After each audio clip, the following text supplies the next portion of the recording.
মাননীয় আদালত, বিচার শুরুর এই ঐতিহাসিক মুহূর্তে আমি শ্রদ্ধা ভরে স্মরণ করছি জুলাই বিপ্লবের সেই সব ভিকটিমদের যারা আর কোনোদিন তাদের পরিবারের কাছে ফিরে আসবে না। স্মরণ করছি তাদেরকেও যারা এই আন্দোলনের চোখ, হাত, পা কিংবা শরীরের অন্য কোনো অঙ্গ হারিয়েছেন।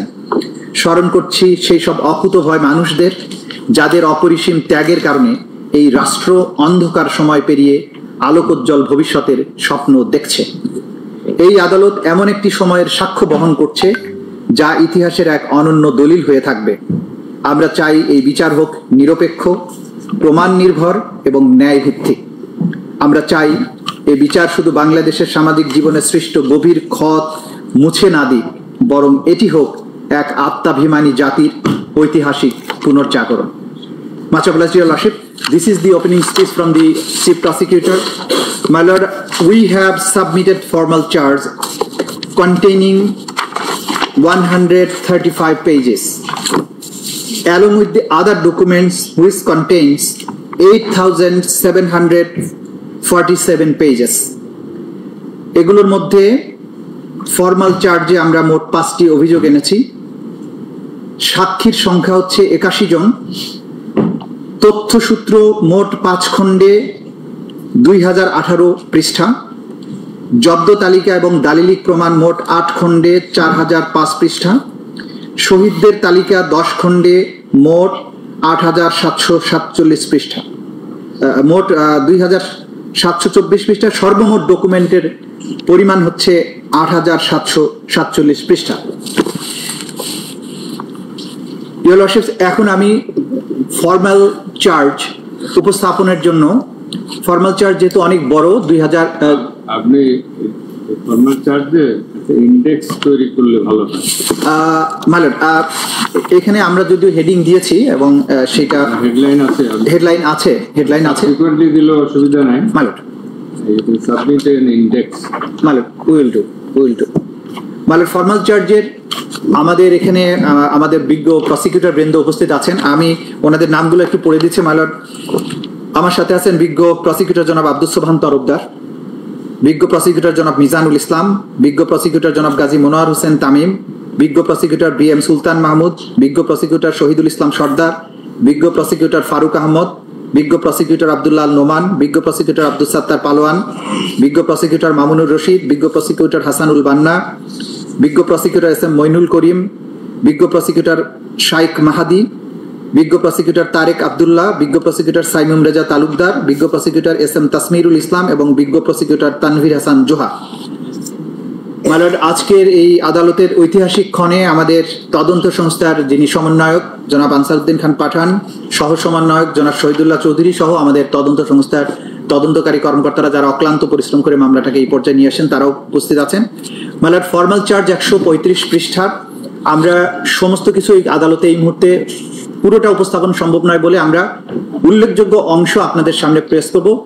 প্রথমে কিছু অংশ আমাদের বিজ্ঞ প্রসিকিউটর মিজানুল ইসলাম সাহেব, সামান্য কিছু অংশ, আর সামান্য কিছু অংশ জনাব আব্দুস সোবহান তরফদার সাহেব, এবং শেষ দিকে যে বেসিক চার্জের অংশটুকু সেগুলো আমি নিজে প্লেস করবো। এই yes madam, that will do. মানে শুরুতে প্রথম অংশটুকু উপস্থাপনের জন্য আমাদের মাননীয় প্রসিকিউটর মিজানুল ইসলাম সাহেবকে উপস্থাপন করার জন্য আদালতের অনুমতি প্রার্থনা করছি। মাছ কোয়েশ্চেন।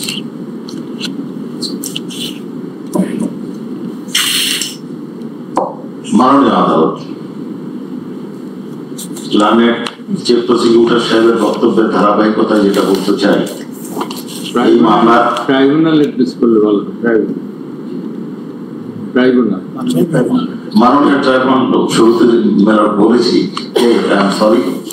মেলট, এই ট্রাইব্যুনালের যে মামলাটা আজকে ফর্মাল চার্জ দাখিল করেছি, সেই ফর্মাল চার্জটা অভিযোগ দাখিল হয়েছিল, অর্থাৎ কমপ্লেন দাখিল হয়েছিল গত 14/8/24 তারিখে, যেটা 127 হিসাবে নিবন্ধিত হয়েছিল। এটা প্রথম তদন্তকারী কর্মকর্তা ছিলেন জনাব জানে আলম খান। পরবর্তীতে তার পরিবর্তন করে আরেকজন তদন্তকারী কর্মকর্তা জনাব আলমগীর হোসেন PPM শেবরা নিযুক্ত হয়েছিলেন। এনাকে সার্বিক সহযোগিতা করেছিলেন বিশেষ তদন্তকারী কর্মকর্তা জনাব তানভীর হাসান জোহা।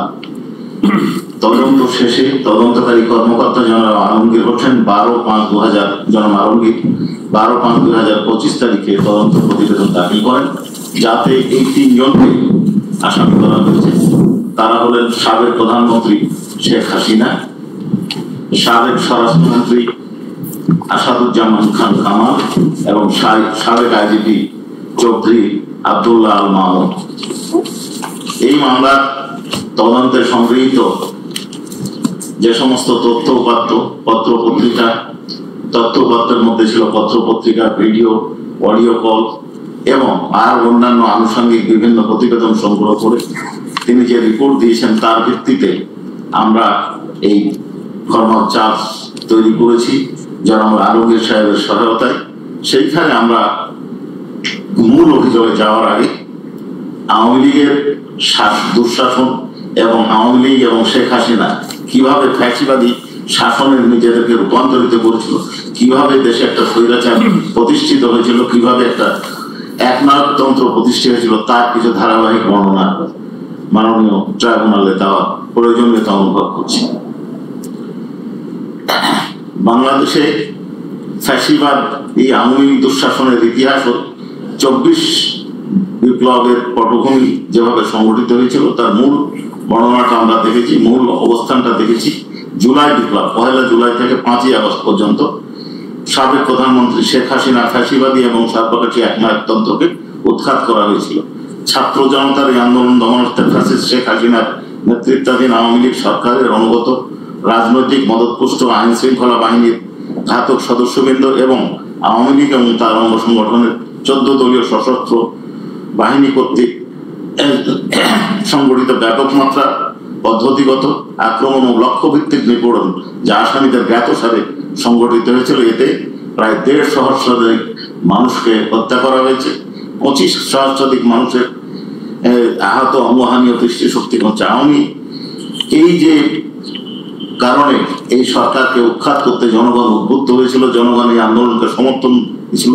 এই আলোচনার জন্য প্রথমে আমাদেরকে আওয়ামী লীগের প্রথম শাসন আমল এবং বাংলাদেশ স্বাধীন হওয়ার স্বাধীনতা যুদ্ধের প্রেক্ষাপটে কিছু আলোচনা দরকার। সদ্য স্বাধীন দেশ একটা সম্ভাবনায় দেশ হিসাবে, গণতান্ত্রিক আশা আকাঙ্ক্ষা এবং সুখী সমৃদ্ধশালী দেশ হিসাবে প্রতিষ্ঠার আকাঙ্ক্ষায় জনতা এই দেশ স্বাধীন করলেও 1971 সালে স্বাধীন হলেও স্বাধীনতার পরপরই আওয়ামী লীগ সরকার তাদের জনগণকে প্রদত্ত প্রতিশ্রুতি লঙ্ঘন করে একনায়কতন্ত্র, স্বৈরাচার এবং নিপীড়ন ব্যবস্থা কায়েম করেছিল, যার প্রথম পদক্ষেপ ছিল রক্ষী বাহিনী গঠন। এই রক্ষী বাহিনী গঠনের মাধ্যমে দেশের মানুষকে অত্যাচার করা হয়েছিল, নিপীড়ন করা হয়েছিল, গুম করা হয়েছিল এবং শুধু তাই নয়, এই রক্ষী বাহিনীর কৃত অপরাধ যেন বিচারের আওতায় না আসে এই জন্য ওই আইনে একটা ধারা সংযোজন করা হয়েছিল, যাতে তাদের কৃত যে কোনো কর্মকাণ্ডের জন্য তাদেরকে দায় মুক্তি দেওয়া হয়। এরপরে আমরা দ্বিতীয় বিষয় যেটা দেখতে চাই, সেটা মাননীয় ট্রাইব্যুনালের সামনে উপস্থাপন করতে চাই। প্রথম সংসদীয় নির্বাচন আমরা 2014 সালের ভোটারবিহীন নির্বাচন, 18 সালের নিশিরাতের নির্বাচন, যা ওনাকে লাইলাতুল ইলেকশনও বলেন, তারপরে আমি এবং দাবির নির্বাচন, বহু আলোচনা শুনেছি, কিন্তু এটা সূত্রপাত ঘটেছিল 1973 সালের প্রথম সংসদীয় নির্বাচনে। ওই সময় বিরোধী কণ্ঠস্বর তেমন ছিল না বললেই চলে। একমাত্র বিরোধী কণ্ঠস্বর মেজর জলিল সাহেব নির্বাচিত হবেন এবং এই নির্বাচনকে ঠেকানোর জন্য, নির্বাচনকে জনগণের রায়কে ভুলণ্ডিত করার জন্য বরিশাল থেকে তার নির্বাচনী এলাকায় হেলিকপ্টার করে ব্যালট বাক্স ঢাকায় নিয়ে এসে তাকে পরাজিত করা হয়েছিল, পরাজিত দেখানো হয়েছিল। আমরা প্রত্যেকটা যে অভিযোগে এখানে আনয়ন করেছি, বর্ণনা দিয়েছি, তার তথ্যসূত্র আমরা বর্ণনা করেছি এবং ওই 5টা ভলিউমে আমরা দাখিল করেছি। এরপরে এই আওয়ামী লীগ শাসন আমলের আর একটা দিক হচ্ছে 1974 সালের ভয়াবহ দুর্ভিক্ষ। এই দুর্ভিক্ষে লক্ষ লক্ষ মানুষ নিহত হয়েছিলেন। একটি হিসাবে দেখা যায় গড়ে প্রতিদিন 15,000-এর বেশি লোক মারা যেত। গণতান্ত্রিক প্রক্রিয়ার কবর রচনা ও বাকশাল গঠন, স্বাধীনতা মুক্তি এবং বহুদলীয় গণতন্ত্রের স্বপ্ন নিয়ে যে মুক্তিযুদ্ধ সংগঠিত ছিল সেই স্বপ্নকে ভুলণ্ঠিত করে 1975 সালের 25শে জানুয়ারি বাংলাদেশ সংবিধানে 4th সংশোধনী আনয়ন এবং বাংলাদেশ কৃষক শ্রমিক আওয়ামী লীগ অর্থাৎ বাকশাল নামক সংগঠন প্রতিষ্ঠার মাধ্যমে গণতান্ত্রিক প্রক্রিয়ার কবর রচনা করে বাংলাদেশে চূড়ান্তভাবে একটি একদলীয় শাসন ব্যবস্থা চালু করা হয়। বাকশাল গঠনের পর অন্যান্য সকল রাজনৈতিক দলের কার্যক্রম নিষিদ্ধ করা হয়, সংবাদপত্রের স্বাধীনতা সীমিত করা হয়, সমস্ত ক্ষমতা কেন্দ্রীভূত হয় এক ব্যক্তি অর্থাৎ শেখ মুজিবুর রহমানের হাতে। সাধারণ নির্বাচন বা উপনির্বাচনে কোনো প্রার্থী হওয়ার কোনো সুযোগ ছিল না, যদি না তিনি বাকশাল প্রধান শেখ মুজিবুর রহমান কর্তৃক মনোনীত হতেন। এই বাকশাল প্রতিষ্ঠার মাধ্যমে মুক্ত সংবাদপত্রের কণ্ঠরোধ করা হয়। সরকার নিয়ন্ত্রিত 4টি পত্রিকা দৈনিক Bangla, daily Bangladesh Times, daily Bangladesh observer এবং সাপ্তাহিক বিচিত্রা বাদে সকল পত্রিকার প্রকাশনা বন্ধ করে দেওয়া হয়। এই 4টি অনুমোদিত পত্রিকাতেও সরকারি নিয়ন্ত্রণ আরোপ করে মানুষের মৌলিক অধিকার খর্ব করা হয়। বিরোধীদেরকে বিনা বিচারে আটক রাখার জন্য সংবিধান সংশোধন করে নিবর্তনমূলক আটক রাখার বিধান সম্বলিত আইন পাশ করার সুযোগ করে দেওয়া হয়। এই সদ্য স্বাধীন বাংলাদেশের গণতান্ত্রিক প্রক্রিয়াকে ধ্বংস করে দেয়, দেশকে ফ্যাসিবাদের রাষ্ট্রের দিকে ধাবিত করে। বাকশাল গঠনের প্রতিবাদে পার্লামেন্ট ও মন্ত্রিসভা থেকে পদত্যাগ করেছিলেন মুক্তিযুদ্ধের সর্বাধিনায়ক জেনারেল MAG ওসমানী এবং ব্যারিস্টার মইনুল হোসেন। বাকশালে যোগদান না করায় রাজশাহী সদর আসনের এমপি জনাব মঈনুদ্দিন আহমেদ মানিক সংসদ সদস্য পদ বাতিল করে দেওয়া হয়। 1975 সালের 15ই আগস্ট পট পরিবর্তনের পর একদলীয় শাসন ব্যবস্থা বাতিল করে বহুদলীয় গণতান্ত্রিক ব্যবস্থার পুনঃযাত্রা শুরু করে। এই সুযোগে বাকশাল চেতনাধারী আওয়ামী লীগ সরাসরি একদলীয় শাসনের কথা না বললেও বহুদলীয় শাসনের মোড়কে তাদের কাঙ্ক্ষিত একদলীয় শাসন ব্যবস্থা প্রতিষ্ঠান স্বপ্ন বাস্তবায়নে পরিকল্পিতভাবে এগিয়ে নিতে থাকে। পরবর্তীতে 1996 সালে আওয়ামী লীগ সরকার ক্ষমতায় আসেন হয়ে তাদের লুটপাটের ঐতিহ্য অনুসরণ করে শেয়ার বাজার লুট করে। 2001 সালে সাধারণ নির্বাচনে 4 দলীয় জোটের কাছে তারা নির্বাচনে পরাজিত হয়। 2008 সালের সেনা সমর্থিত সরকার অধীনে একটি সাজানো এবং পাতানো নির্বাচনে পুনরায় আওয়ামী লীগ ক্ষমতায় অধিষ্ঠিত হয়। সেই শেখ হাসিনার নেতৃত্বাধীন দলটি তখন থেকেই গণতন্ত্রের মোড়কে শেখ মুজিবুর রহমান প্রবর্তিত বাকশালী একনায়কতন্ত্র নতুন আঙ্গিকে পুনঃপ্রতিষ্ঠার জন্য ষড়যন্ত্র শুরু করে। এই আওয়ামী দুঃশাসন ও ফ্যাসিবাদের যে 15 বছর, তার মধ্যে বেশ কয়েকটা সেগমেন্ট আমরা ভাগ করেছি। তার মধ্যে প্রথম বিষয়টা হচ্ছে নির্বাচনী ব্যবস্থা ও গণতান্ত্রিক প্রক্রিয়া ধ্বংস করা। জি, এই ক্ষেত্রে আমরা কয়েকটা সাবটাইটেল করেছি। এক হচ্ছে 2008 সালে ষড়যন্ত্রের মাধ্যমে আওয়ামী লীগের ক্ষমতা দখল ও ক্ষমতা কুক্ষিগত করার জন্য তত্ত্বাবধায়ক সরকার বাতিল করা।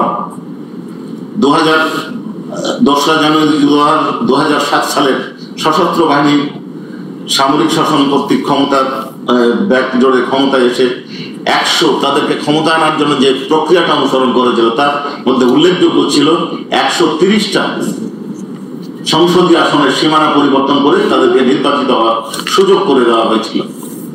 এরপরে মাননীয় ট্রাইব্যুনাল এবং দেশবাসী সকলেই জানেন যে 2014 সালে কিভাবে একতরফা এবং ভোটারবিহীন নির্বাচন অনুষ্ঠিত হয়েছিল। আর 2018 সালের নিশিরাতের নির্বাচন, যেটা একটু আগে আমি বললাম যে এটাকে অনেকে লাইলাতুল ইলেকশনও বলে থাকে।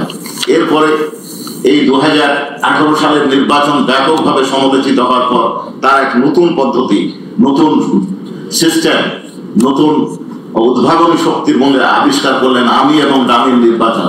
যেহেতু বিরোধী দল কেউ নির্বাচনে অংশগ্রহণ করলো না, এই জন্য তারা তাদের প্রার্থীকে ডামি প্রার্থী হিসাবে দান করালেন। অর্থাৎ সরকারি দলের লোক সরকারি দলের বিরুদ্ধে কথা বলছে, সরকার বিরোধী দল বলছে সরকার দুর্নীতি করছে, অর্থাৎ বিরোধী দল মানে যারা নির্বাচন করছে, আর তাদের মহিলা সদস্যদেরকে মনোনীত করে দিচ্ছেন সরকার প্রধান। এইটা আমরা দেখেছি। এই নির্বাচনে আগের দিন এই নির্বাচনের ফলাফল ঘোষণার সময় কি দেখা গেল, প্রধান নির্বাচন কমিশনার বলছেন যে 28% ভোট কাস্ট হয়েছে। পিছন থেকে তাকে বলে দেওয়া হলো যে না, বলে দেন 42%, 40%।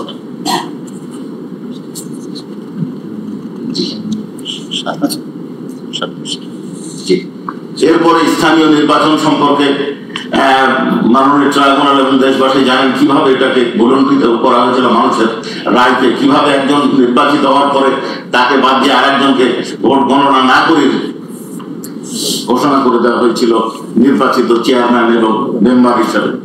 রাষ্ট্রীয় কাঠামোতে রাজনৈতিক অপব্যবহার ও দুর্নীতির সর্বগ্রাসী চর্চা, এটা মাননীয় ট্রাইব্যুনাল সহ দেশবাসী জানেন। এমনকি এই লক্ষ লক্ষ কোটি টাকা বিদেশে পাচার করা হয়েছে। কারো বাড়ি বিদেশে আছে, সর্বাধিক বাড়ি বাংলাদেশের একজন ব্যক্তির। আবার বেগম পাড়া গঠন করা হয়েছে, উন্নয়ন প্রকল্পের নামে দুর্নীতি করা হয়েছে। খরচ হচ্ছে 1000 কোটি টাকা, দেখানো হচ্ছে 5000 কোটি টাকা। দলীয় অঙ্গত্ব বিবেচনায় বিচারপতিদের নিয়োগ, এই বিষয়টা আমি আর করতে চাচ্ছি না। দলীয় বিচারপতিদের মাধ্যমে বিরোধী দলমত নির্বাচনে মত ও ফ্যাসিবাদী শাসন ব্যবস্থা শক্তিশালী করা হয়েছে। বিচার প্রক্রিয়ায় বিদেশি হস্তক্ষেপের নজিরবিহীন উদাহরণ, এই বিষয়টি আমরা একটু আলোকপাত করতে চাই। একটি ট্রাইব্যুনাল গঠন করা হয়েছিল কিছু ব্যক্তি বা একটা নির্দিষ্ট সময়ে সংগঠিত অপরাধের বিচারের জন্য। এই বিচারে যাদেরকে বিচারক নিয়োগ করা হয়েছিল তারা প্রমোশনের লালসায় উচ্চ আদালতে যাওয়ার আকাঙ্ক্ষায় তৎকালীন প্রধান বিচারপতি এবং অন্যান্যদের সাথে গোপনে যোগাযোগ করতেন। অন্যান্য বিচারপতিরা শেখ হাসিনার সাথে গোপনে বৈঠক করতেন কিভাবে জাজমেন্ট দিতে হবে, কিভাবে সিদ্ধান্ত দিতে হবে, এবং এরপরেও তারা দেখলেন রায় তৈরি করতে পারতেন না। এই জন্য তারা বিদেশি এক ব্যক্তির সাথে যোগাযোগ করে রায়ের কাঠামো লিখে নিতেন। বিচার বিভাগের উপর নিয়ন্ত্রণ আরোপ এবং প্রধান বিচারপতি অপসারণের জন্য যে সিস্টেমটা আমাদের দেশে গড়ে উঠেছিল 75 সালের 15ই আগস্টের পর থেকে, সেটাকে পরিবর্তন করে সুপ্রিম জুডিশিয়াল কাউন্সিল বাতিল করে সংসদের হাতে, অর্থাৎ আওয়ামী লীগ নিয়ন্ত্রিত সংসদের হাতে নিয়ে যাওয়া হয়েছিল। গুম ও বিচার বহির্ভূত হত্যাকাণ্ড, গুম এবং বিচার বহির্ভূত হত্যাকাণ্ড এটা নিত্য নৈমিত্তিক ঘটনা হয়ে দাঁড়িয়েছিল। এই সময় কেউ যদি সরকারের কোনো বিরোধিতা করতেন, কোন দল যদি বিরোধিতা করতেন, তাহলে সেই দলের নেতৃস্থানীয় ব্যক্তি বা তার সাথে সংশ্লিষ্ট ব্যক্তি বা তাদের সাথে যোগাযোগ যারা রাখা করতেন তাদেরকে নিয়ে যে গুম করে দেওয়া হতো, অনেকে খুন করে দেওয়া হতো। এবং এমন একটা ভয়ের সংস্কৃতি তৈরি করা হয়েছিল যাতে জনগণ যেন এদের অপকর্মের কোনো প্রতিবাদ না করে। পৃষ্ঠা 23। মিজানুল ইসলাম।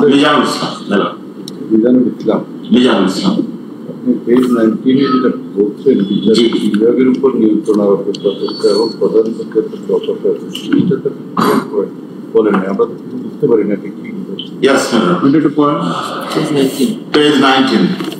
সাবেক প্রধান বিচারপতি জনাব সুরেন্দ্র কুমার সিনহা আওয়ামী লীগ সরকারের আস্থাভাজন হিসাবে প্রধান বিচারপতির পদে অধিষ্ঠিত হন এবং মানবতা বিরোধী অপরাধের বিচারের নামে আপিল বিভাগের প্রহসনমূলক বিচার ও রায়ের মাধ্যমে সরকারের এজেন্ডা বাস্তবায়নে সংক্ষিপ্ত রায় প্রদান পূর্বক জামাত ও বিএনপি নেতাদের মৃত্যুদণ্ড কার্যকর করে। এখানে একটা উদাহরণ আমরা দিতে পারি, সেটা হচ্ছে আব্দুল কাদের মোল্লা সাহেবের জাজমেন্ট, রিভিউ জাজমেন্ট প্রকাশ করার আগে শর্ট অর্ডারে তার মৃত্যুদণ্ড কার্যকর করা হয়েছিল।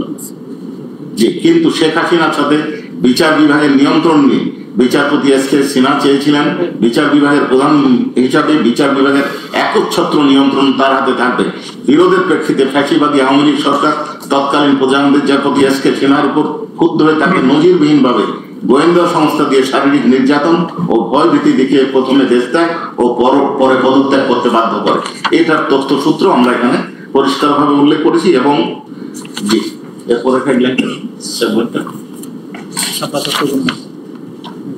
পিলখানা ট্র্যাজেডি, ফ্যাসিবাদী শাসন প্রতিষ্ঠার ক্ষেত্রে ক্ষমতা গ্রহণের পরপরই আওয়ামী লীগ টার্গেট করে সেনাবাহিনীকে, পরের পৃষ্ঠা 10, 2009 সালের 25শে ফেব্রুয়ারি ঢাকার পিলখানায় অবস্থিত বিডিআর পরিবর্তিত নাম বিজেপি সদর দপ্তরে তথাকথিত বিদ্রোহ নামে সেনাবাহিনী 57 জন দেশপ্রেমিক চৌকস সেনা অফিসার 74 জনকে হত্যা করে। বিদ্রোহকালীন সময় অবরুদ্ধ কর্মকর্তাদের উদ্ধার করতে তৎকালীন আওয়ামী লীগ সরকার যথাযথ ব্যবস্থা গ্রহণ না করে হত্যাকাণ্ডকে ত্বরান্বিত করেছে।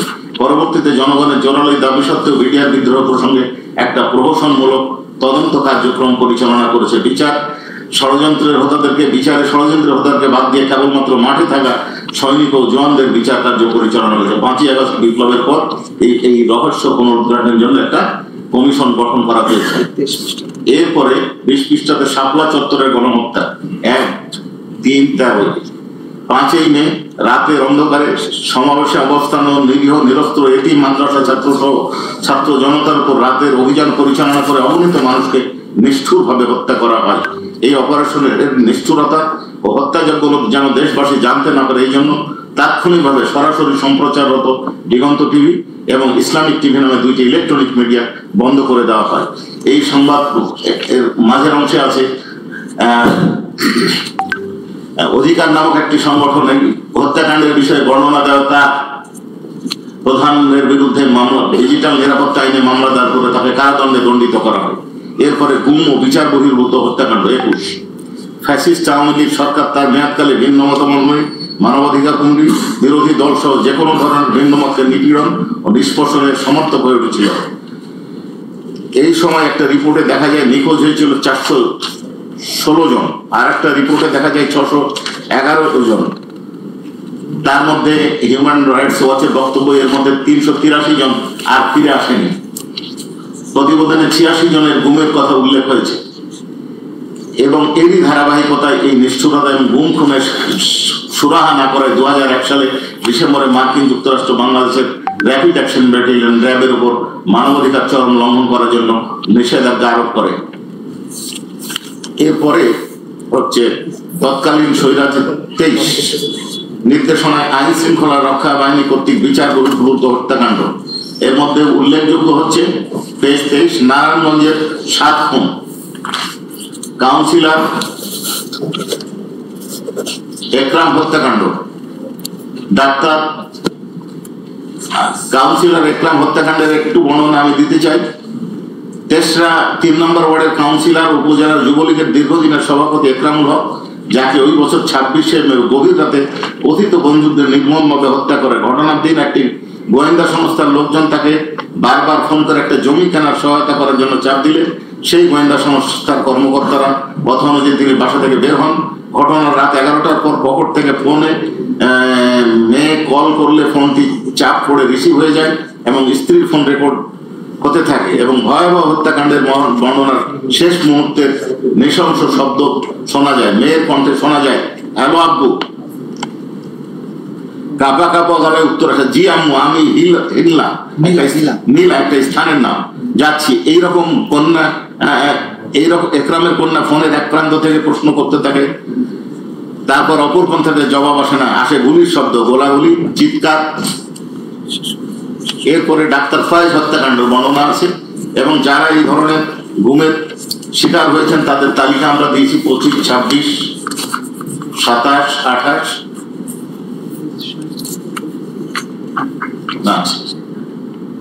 তারপরে আমরা 29-এ দিয়েছি পেজ আওয়ামী লীগের 15 বছরের দুঃশাসন আমলে দেশ থেকে বাধ্য হওয়া ব্যক্তিদের তালিকা।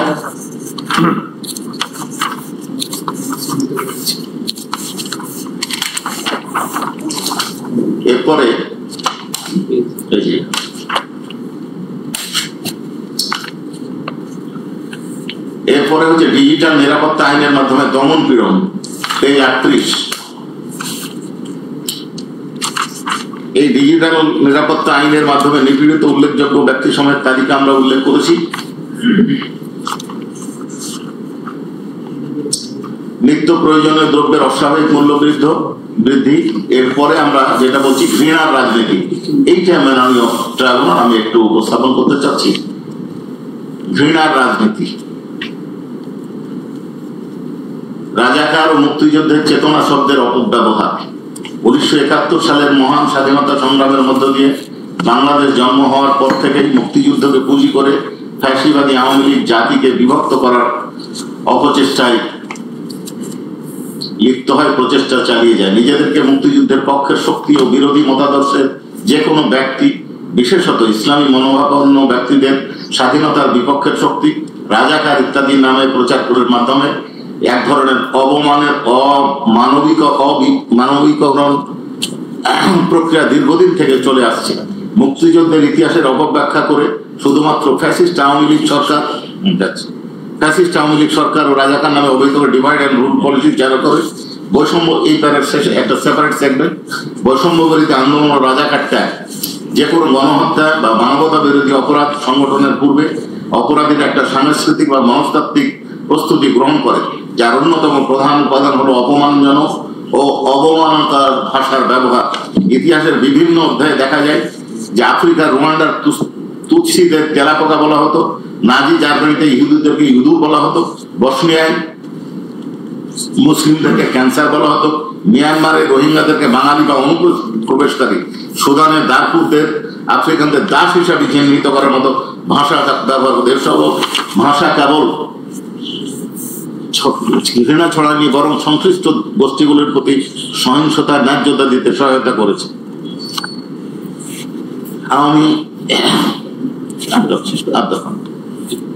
আওয়ামী সরকার গণমাধ্যম নিয়ন্ত্রণের বিষয়টা আছে, আমাদের 43 পৃষ্ঠা আছে গণমাধ্যমের উপর আঘাত। আমি যাচ্ছি এরপরে না, লাইন বাই লাইন আমি যাচ্ছি।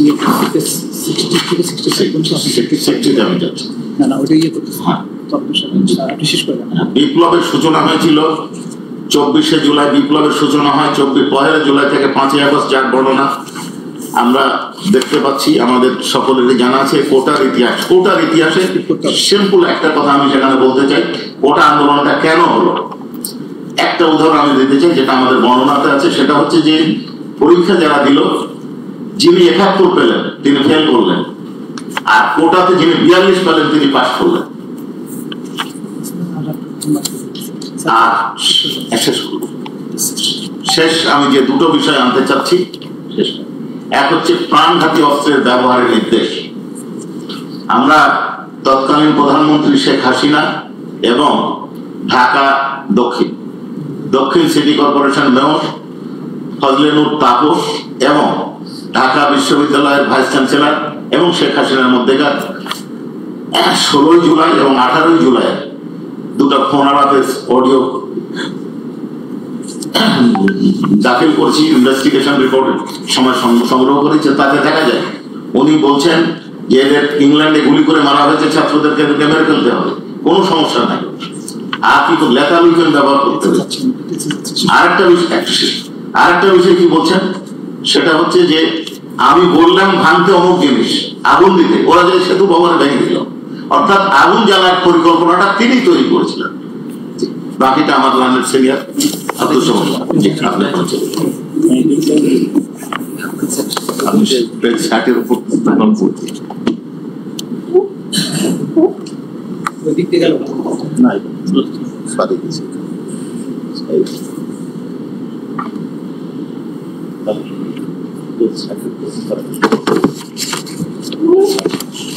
সম্মানিত ট্রাইব্যুনাল,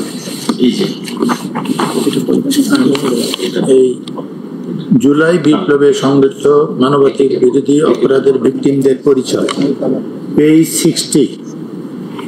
হেডিংটা হইল জুলাই বিপ্লবে সংঘটিত মানবতা বিরোধী অপরাধের ভিকটিমদের পরিচয়।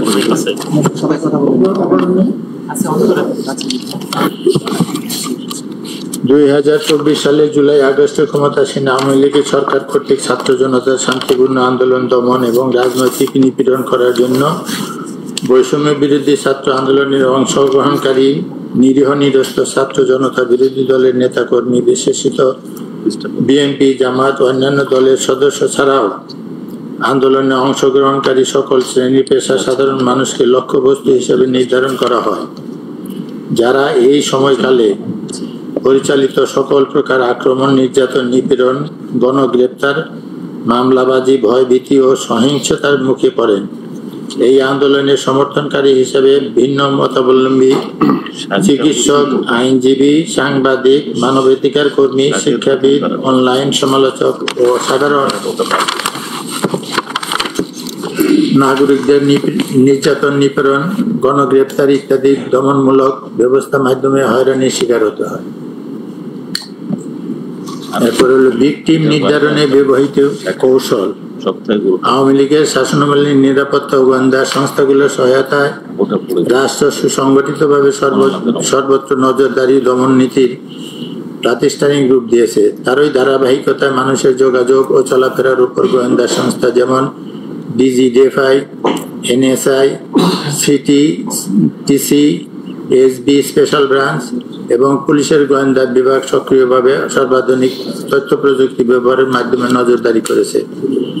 বিরোধী ও ভিন্নমত দমন ও নিপীড়নের কৌশল হিসাবে ডিজিটাল সার্ভেলেন্সের জন্য তারা একটি স্বতন্ত্র নজরদারি প্রতিষ্ঠান গড়ে তোলে, যার নাম দেওয়া হয় ন্যাশনাল টেলিকমিউনিকেশন মনিটরিং সেন্টার। শুরুতে এই নজরদারি কাজটি পরিচালনা করত র্যাপিড অ্যাকশন ব্যাটালিয়ন এবং প্রতিরক্ষা গোয়েন্দা মহাপরিদপ্তর। তখন এই নজরদারি ইউনিটির নাম ছিল ন্যাশনাল মনিটরিং সেন্টার। বাহ্যিক আবরণে এই প্রতিষ্ঠানটির কাজ অপরাধী শনাক্তকরণের বৈধ নজরদারির লক্ষ্য পরিচালিত বলে বলা হলেও আড়ালে এই প্রতিষ্ঠানের মাধ্যমে বিরোধী নেতাকর্মীর এবং ভিন্ন মত পোষণকারী কিংবা সরকারের অবৈধ কর্মকাণ্ডের জন্য হুমকি হয়ে ওঠা ব্যক্তিবর্গকে নজরদারি, অপহরণ ও গুম করার কাজে ব্যবহৃত হয়ে থাকে। বিশেষত জুলাই আগস্ট গণবিপ্লবে এই আন্দোলনকারীদের চিহ্নিত করা এবং এর আলোকে দমন পীড়নের লক্ষ্যে নজরদারি করতে ড্রোন, ফোনে আড়ি পাতা এবং লোকেশন ট্র্যাকিং ইত্যাদি প্রযুক্তি ব্যবহার হয়েছে। এর পাশাপাশি আন্দোলনরত শিক্ষার্থী চিহ্নিত করতে আওয়ামী লীগ এবং অঙ্গ সংগঠন সমূহ যেমন ছাত্রলীগ, যুবলীগ তাদের মাঠ পর্যায়ের সশস্ত্র ক্যাডার বাহিনীকে ব্যবহার করেছে। এ সকল তথ্যের আলোকে আইন প্রয়োগকারী সংস্থাগুলো বিশেষ করে পুলিশ ও র্যাব প্রতিবাদ দমন, গ্রেপ্তার এবং বিক্ষোভ দমন করতে বল প্রয়োগ মাধ্যমে নিপীড়ন চালিয়েছে।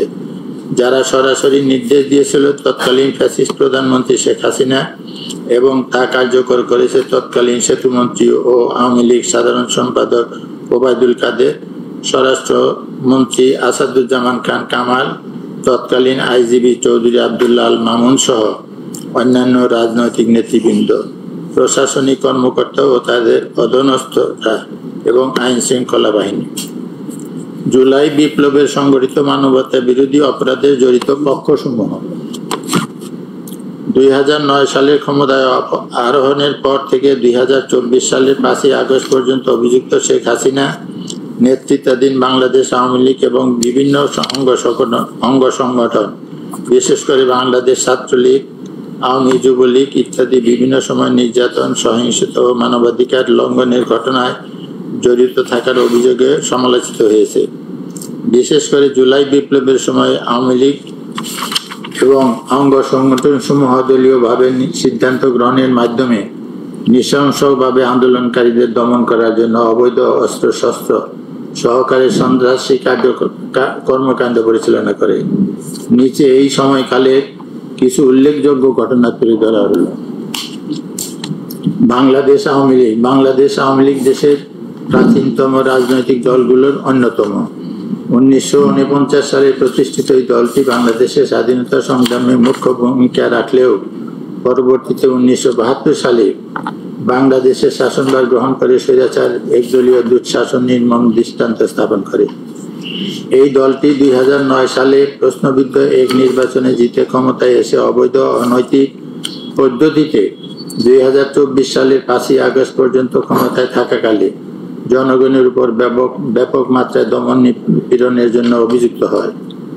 তবে নিজেদের যাবতীয় সন্ত্রাস, দুর্নীতি ও অপরাধমূলক কর্মকাণ্ডের বৈধতা দিতে আওয়ামী লীগ সামনে নিয়ে আসে মুক্তিযুদ্ধে দলটির অবদান এবং মুক্তিযুদ্ধের চেতনা নামক এক বায়বীয় ধারণা, যা কেবলমাত্র আওয়ামী লীগ ও তার সমর্থকদেরকে স্বাধীনতার অতন্দ্র প্রহরী ও ধারক বাহক হিসাবে প্রতিষ্ঠা করায় এবং আওয়ামী চিন্তাধারার বাহিরে সকল দল ও মতকে স্বাধীনতা বিরোধী নাম দিয়ে খারিজ করে দেওয়ার অপচেষ্টা করে। আওয়ামী লীগ বিরোধী দলে থাকাকালীন সময়ে দেশব্যাপী তাণ্ডব চালায়।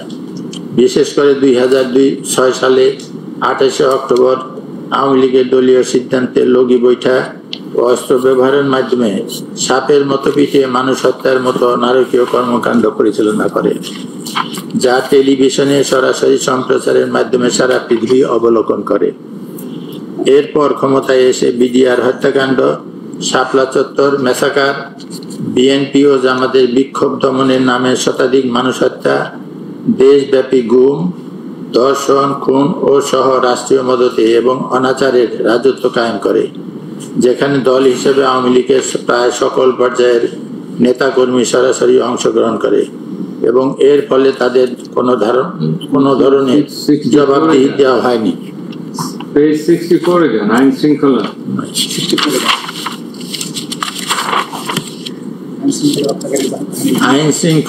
আইন শৃঙ্খলা বাহিনীর ভূমিকা।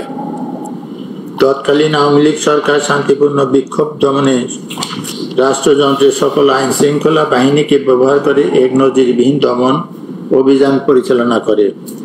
Police, rapid action battalion, arm police battalion, Ansar battalion, border guard Bangladesh, BGP এবং সীমিত কিছু সংখ্যক সশস্ত্র বাহিনীর সদস্যের পাশাপাশি directorate general of forces of intelligence, DGFI, NSI, special branch, SB, সোয়াট, counter terrorism and transitional crime, CT, TC, ডিবির মতো গোয়েন্দা সংস্থাগুলিকে ব্যবহার করে দেশব্যাপী ছাত্র ও নাগরিকদের উপর সহিংসতা চালানো হয়। এতে আওয়ামী লীগ ও এর অঙ্গ সংগঠন ছাত্রলীগ ও যুবলীগের সশস্ত্র সদস্যরাও সক্রিয়ভাবে অংশ নেয়। 1 জুলাই থেকে 15 আগস্ট 2024 পর্যন্ত সময়ে নিরাপত্তা বাহিনীর ও ক্ষমতাসীন আওয়ামী লীগের সশস্ত্র ক্যাডার বাহিনীদের হাতে আনুমানিক 1400 মানুষ নিহত হয়, যাদের মধ্যে 12-13% শিশু। নিরাপত্তা বাহিনী সামরিক রাইফেল, শটগান, তাজা গুলি, রাবার বুলেট, কাঁদানি গ্যাস সহ প্রাণঘাতী অস্ত্র নির্বিচারে ব্যবহার করে। কোথাও কোথাও হেলিকপ্টার থেকে গুলি চালানো হয় এবং নিরস্ত্র বিক্ষোভকারীদের কাছ থেকে গুলি করে তাৎক্ষণিক মৃত্যুদণ্ড কার্যকর করা তথ্য পাওয়া গেছে। একই সাথে হাজার হাজার বিক্ষোভকারী, পথচারী ও সংগঠককে বিনা প্ররোচনায় গ্রেফতার করা হয়, যার মধ্যে শিশু, নারী।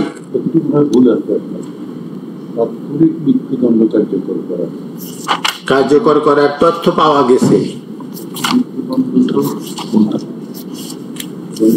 দণ্ড না, মৃত্যু কার্যকর।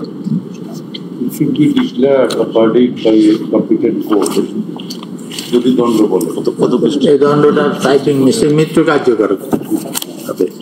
কার্যকর তথ্য পাওয়া গেছে।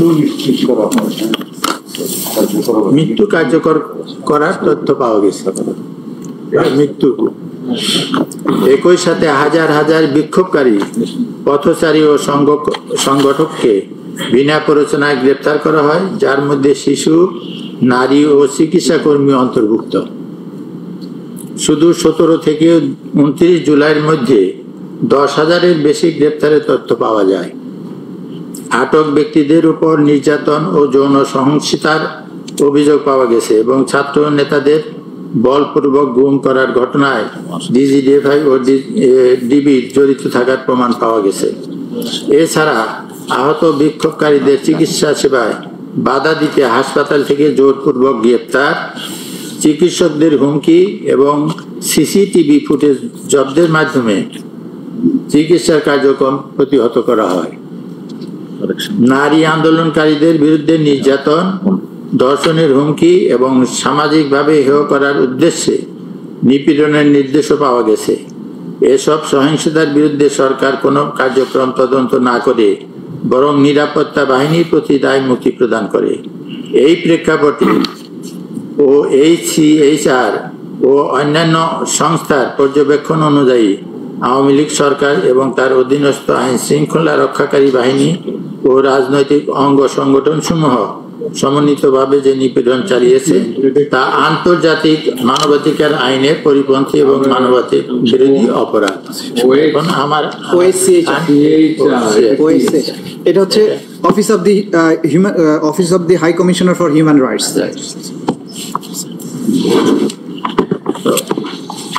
এরপরে আমার লালের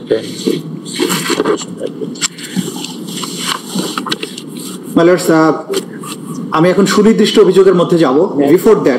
বিফোর দ্যাট পেজ 60-তে আমি একটা ছোট্ট বিষয় যেটা এই মামলার ফর্মাল চার্জের সাথে অসম্ভব গুরুত্বপূর্ণ, সেটার প্রতি একটু দৃষ্টি আকর্ষণ করার পরেই আমি সুনির্দিষ্ট চার্জের দিকে চলে যাব।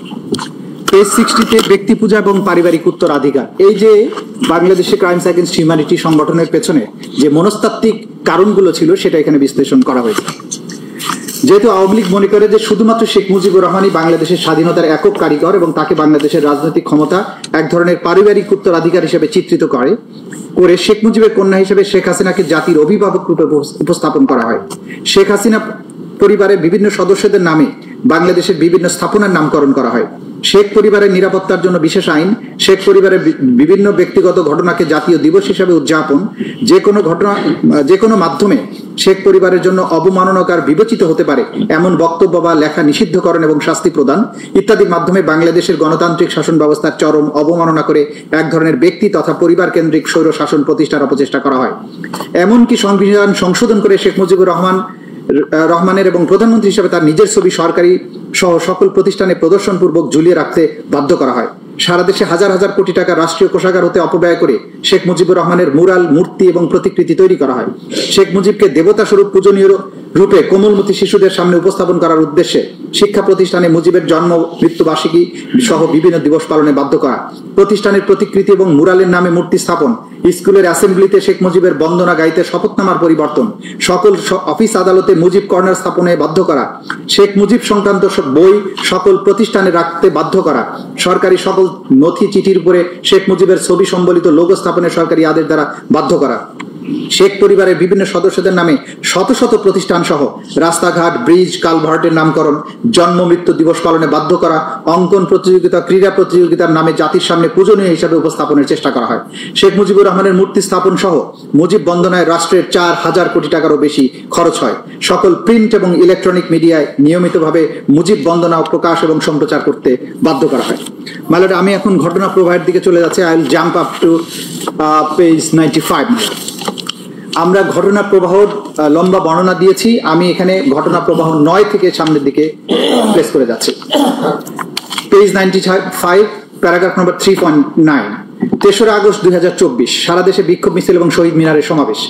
বৈষম্য বিরোধী ছাত্র আন্দোলনের 9 দফা দাবির পক্ষে এবং সারা দেশে ছাত্র ও সাধারণ মানুষের উপর পুলিশ এবং ছাত্রলীগের নৃশংস হামলা এবং হত্যার প্রতিবাদে 3রা আগস্ট শনিবার বাংলাদেশের প্রায় প্রতিটি জেলার শহরে বিক্ষোভের রাজপথ উত্তাল হয়ে ওঠে।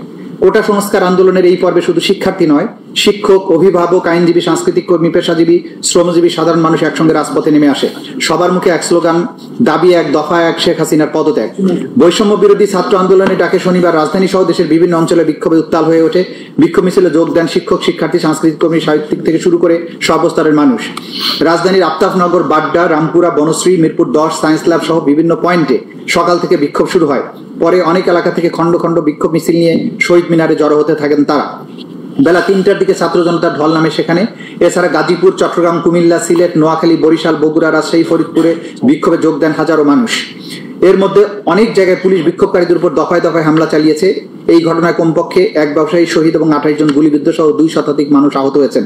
গাজীপুরে শ্রীপুরে গুলিবিদ্ধ হয়ে এক ব্যবসায়ী শহীদ হন, সেখানে পুলিশের হামলায় কমপক্ষে 23 জন গুলিবিদ্ধ, শতাধিক লোক আহত হয়েছেন। কুমিল্লায় ছাত্রলীগ যুবলীগের হামলায় 5 শিক্ষার্থী গুলিবিদ্ধ, আহত হয়েছে 30 জন। আন্দোলনকারী শিক্ষার্থীরা বেলা 11টার দিকে বিক্ষোভ মিছিল নিয়ে ঢাকা ময়মনসিংহ মহাসড়কে মাওনা চৌরাস্তায় উড়াল সেতুর নিচে গেলে তাদের সম্মিলিত বাধা দেয় পুলিশ, আওয়ামী লীগ এবং সংগঠনের নেতাকর্মীরা।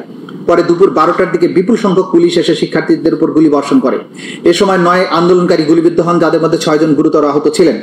মাওনা শ্রীপুর সড়কের পাশে মাওনা হাইওয়ের সড়কে আন্দোলনকারীরা বিক্ষোভ প্রদর্শনকালে শ্রীপুর থানা, জেলা পরিষদ বিপুল সংখ্যক সদস্য পুলিশ এসে এলোপাতারি গুলি ছড়ে আন্দোলনকারীদের ছত্রভঙ্গ করে। এ সময় পুলিশের গুলিতে জাহাঙ্গীর মুন্সি নামে এক লেপ্তসুক ব্যবসায়ী ঘটনাস্থলে শহীদ হন এবং 14 জন আন্দোলনকারী গুলিবিদ্ধ হন। ফরিদপুর সংঘর্ষে আহত হয় 15 জন। মালের আমি প্রত্যেকটা ডিস্ট্রিক্টে, এটা যে ওয়াইড স্প্রেড অ্যান্ড সিস্টেম্যাটিক ছিল, গোটা বাংলাদেশ জুড়ে ছিল, সেগুলো সংক্ষিপ্ত বর্ণনা আমরা এখানে এনেছি। আমি নামগুলো পড়ে যাচ্ছি কোন কোন জায়গায় কতজন মানুষ শহীদ হয়েছিলেন। ফরিদপুরে 15 জন, শরীয়তপুরে এখানে হামলা হয়, নওগাঁতে হয়, গাজীপুরে হয়, পঞ্চগড়ে হয়, ময়মনসিংহে হয়, হবিগঞ্জে হয়, কক্সেস বাজারে হয়, মাওলানা ভাসানী বিজ্ঞান ও প্রযুক্তি বিশ্ববিদ্যালয়ের শিক্ষার্থীরা অংশ নেয়, কুমিল্লাতে হয়, সিলেটের কোম্পানিগঞ্জ, বগুড়ায় বিক্ষোভকারীদের পুলিশ ছত্রভঙ্গ করতে কাঁদানো গ্যাসের শেল, সাউন্ড গ্রেনেড ও রাবার বুলেট ছড়ে এতে 6 জন গুলিবিদ্ধ হয়। গতকাল বিকাল 4টার দিকে, মানে ওই দিন তার আগের দিন শহরের সাতমাথা থেকে মিছিল নিয়ে শহর প্রদক্ষিণের সময় ঘটনা ঘটে। ওই দিনই সেনাপ্রধান তার অধীনস্থ অফিসারদের নিয়ে একটি গুরুত্বপূর্ণ বৈঠকে বসেন এবং সেখানে জুলাই বিপ্লবে আন্দোলনকারীদের উপরে গুলি ছোড়ার বিষয়ে সেনাবাহিনীর অফিসাররা অনাগ্রহ প্রকাশ করলে সেনাপ্রধান রক্তপাত না ঘটানোর সিদ্ধান্ত গ্রহণ করেন। তৎকালীন প্রধানমন্ত্রী আসামি, এইটা আমার 4 তারিখের আমরা বর্ণনা দিচ্ছি, সরি আমি 3 তারিখে বর্ণনা দিচ্ছি। তৎকালীন প্রধানমন্ত্রী আসামি শেখ হাসিনা, তৎকালীন স্বরাষ্ট্রমন্ত্রী আসাদুজ্জামান খান কামাল, তৎকালীন আইজিপি আব্দুল্লাহ আল মামুন উল্লেখিত অপরাধ সংগঠনের উস্কানি, প্ররোচনা, উৎসাহ, সর্বোপরি তাদের অধস্তনদের নির্দেশ প্রদানের মাধ্যমে উপরোক্ত মানবতা বিরোধী অপরাধ সংগঠন করেছে। ঘটনা 10।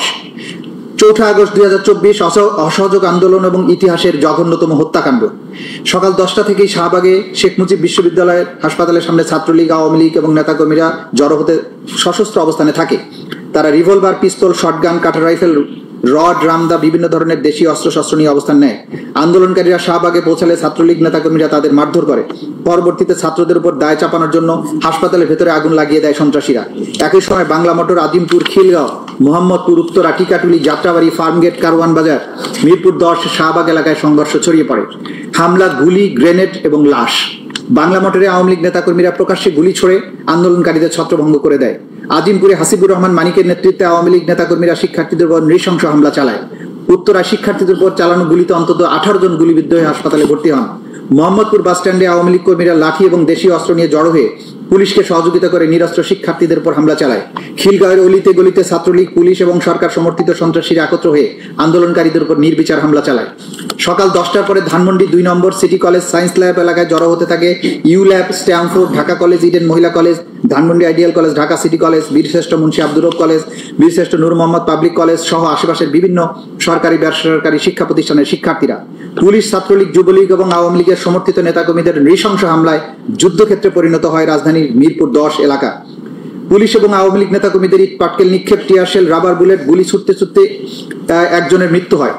সিলেট, রংপুর, পাবনা, কিশোরগঞ্জ, মুন্সিগঞ্জ, সিরাজগঞ্জ, কক্সবাজার, বরিশাল, বগুড়া, শেরপুর, ভোলা, জয়পুরহাট, সাভার, হবিগঞ্জ সহ মোট 19 জেলায় সহিংসতায় শহীদ হন অন্তত 91 জন।